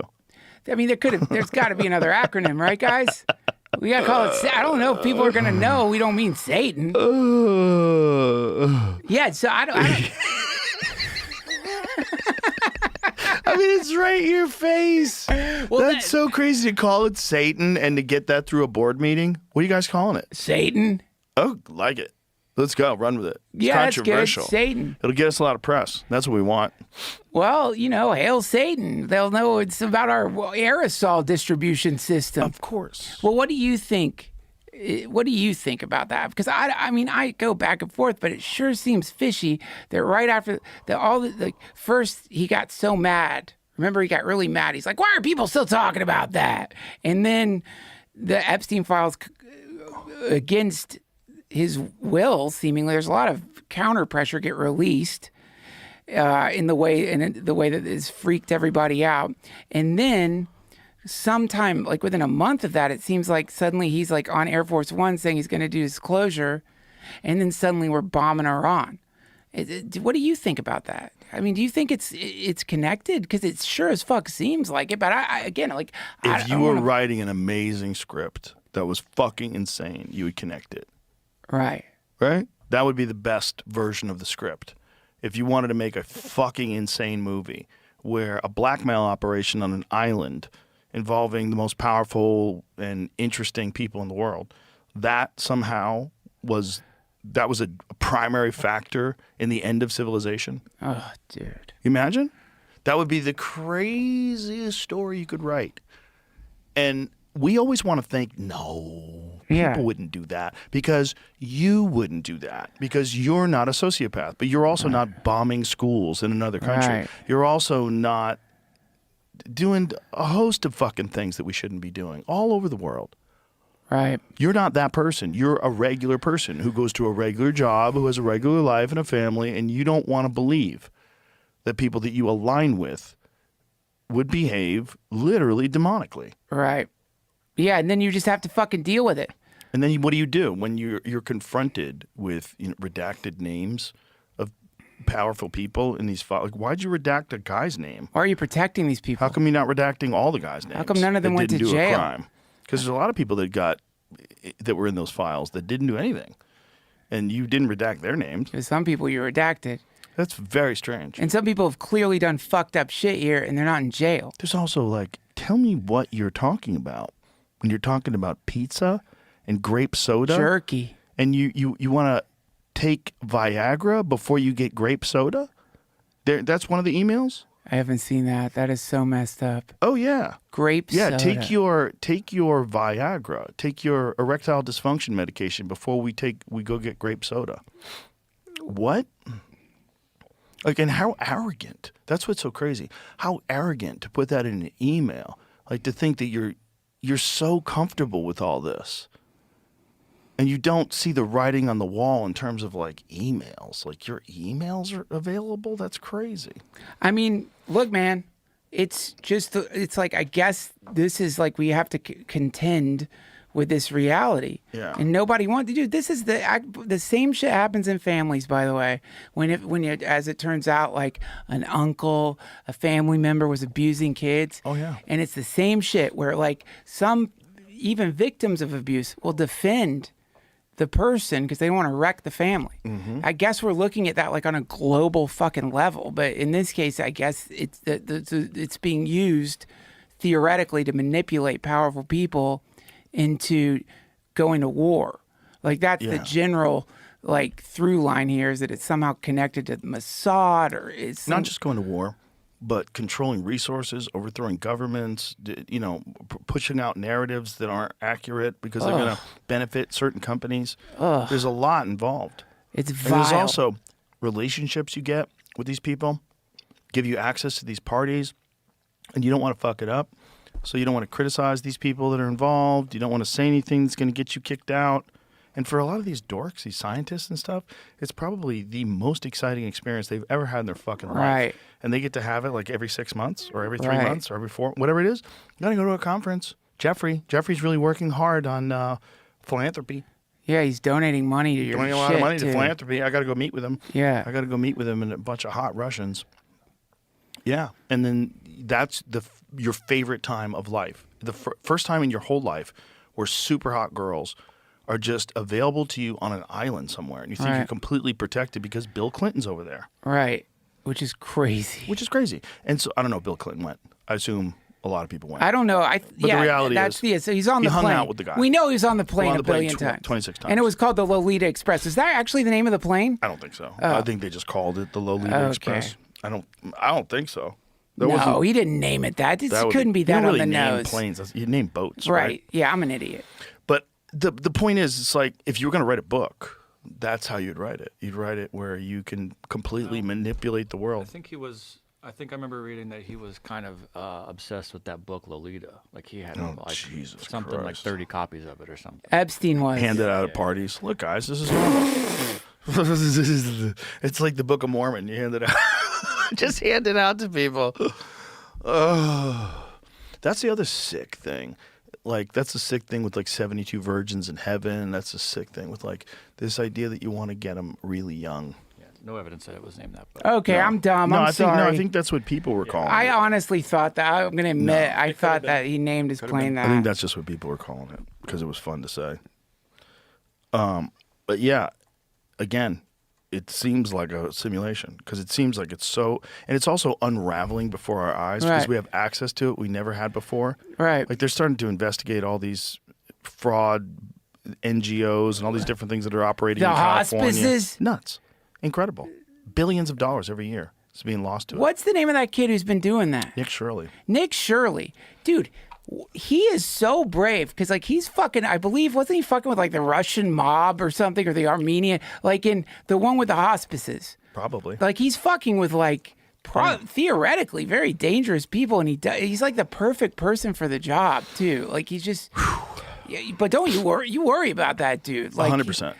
Well, and you know the amount of money that they're uncovering is staggering. And now the government of California is trying to spin it, saying that they were investigating it first, and these investigations were initiated by them. How long do you got to investigate it? This YouTube kid goes there and investigates it for 10 minutes, and you're like, what the fuck? It's been going on for a long time, man. It's a long time. And the statistics, like the amount of NGOs, it's bananas. The amount of money that goes through them is bananas. I was reading this. There's a lady that was running a nonprofit who was making $1 million a month. What? Yeah. She made like $48 million. I don't know if this is true. I was reading this thing. Find out if that's true. Some lady, she was running some sort of nonprofit, and she gave herself a raise, and she eventually got to the point where she was making about $1 million a month. Do you know where? God, I wish I do. Not to derail that, but we do know that. Remember when that lady was like, It sounds insane, though. It doesn't sound real. That sounds like something that a bot would create to make me say it. here's a real one. The lady was running the homeless program in LA. Remember when that shit went down with her, where she got canned. Like Yeah. there was they were investigating it because, what is it? She a company that her husband worked at. Yeah, something like that. They got like a huge grant. What's this one? Rochester woman has been sentenced to 6 months in the Feeding Our Future fraud scheme. What is this one? Is this a different one? Coming up when I typed in someone getting $1 million a month and some Is this her? scam. I don't know. Here in Rochester, claimed they were serving 2,000 to 3,000 meals a day To to kids. kids, but prosecutors say the group stole $4.3 million from the federal government. And they're in jail. Jam is responsible. I think this is a different one. This one wasn't fraud. She was just, that's how much she got paid. That's how much she charged for making those meals. Well, you can get paid a lot of money to work on the homeless. That's one of the things that my friend Colion Noir showed us. That these people that are working Right. on homeless in Los Angeles, they're making $250,000 a year, $400,000 a year. Yeah. It's the most. I mean, talk about fucking satanic. It's like you're theoretically supposed to be helping people who are like going through the worst possible thing you can go through, and you're just putting that money in your fucking pocket. Yeah, I think this is a different lady. I think I think there's How a bunch many of them are dude. there? I think there's quite a few. But remember when they were going to get them tents in LA, and it was like the amount of money per tent was like this insane amount of money. It's amazing. It's kind of amazing. It is I mean, amazing. they've been doing it for years.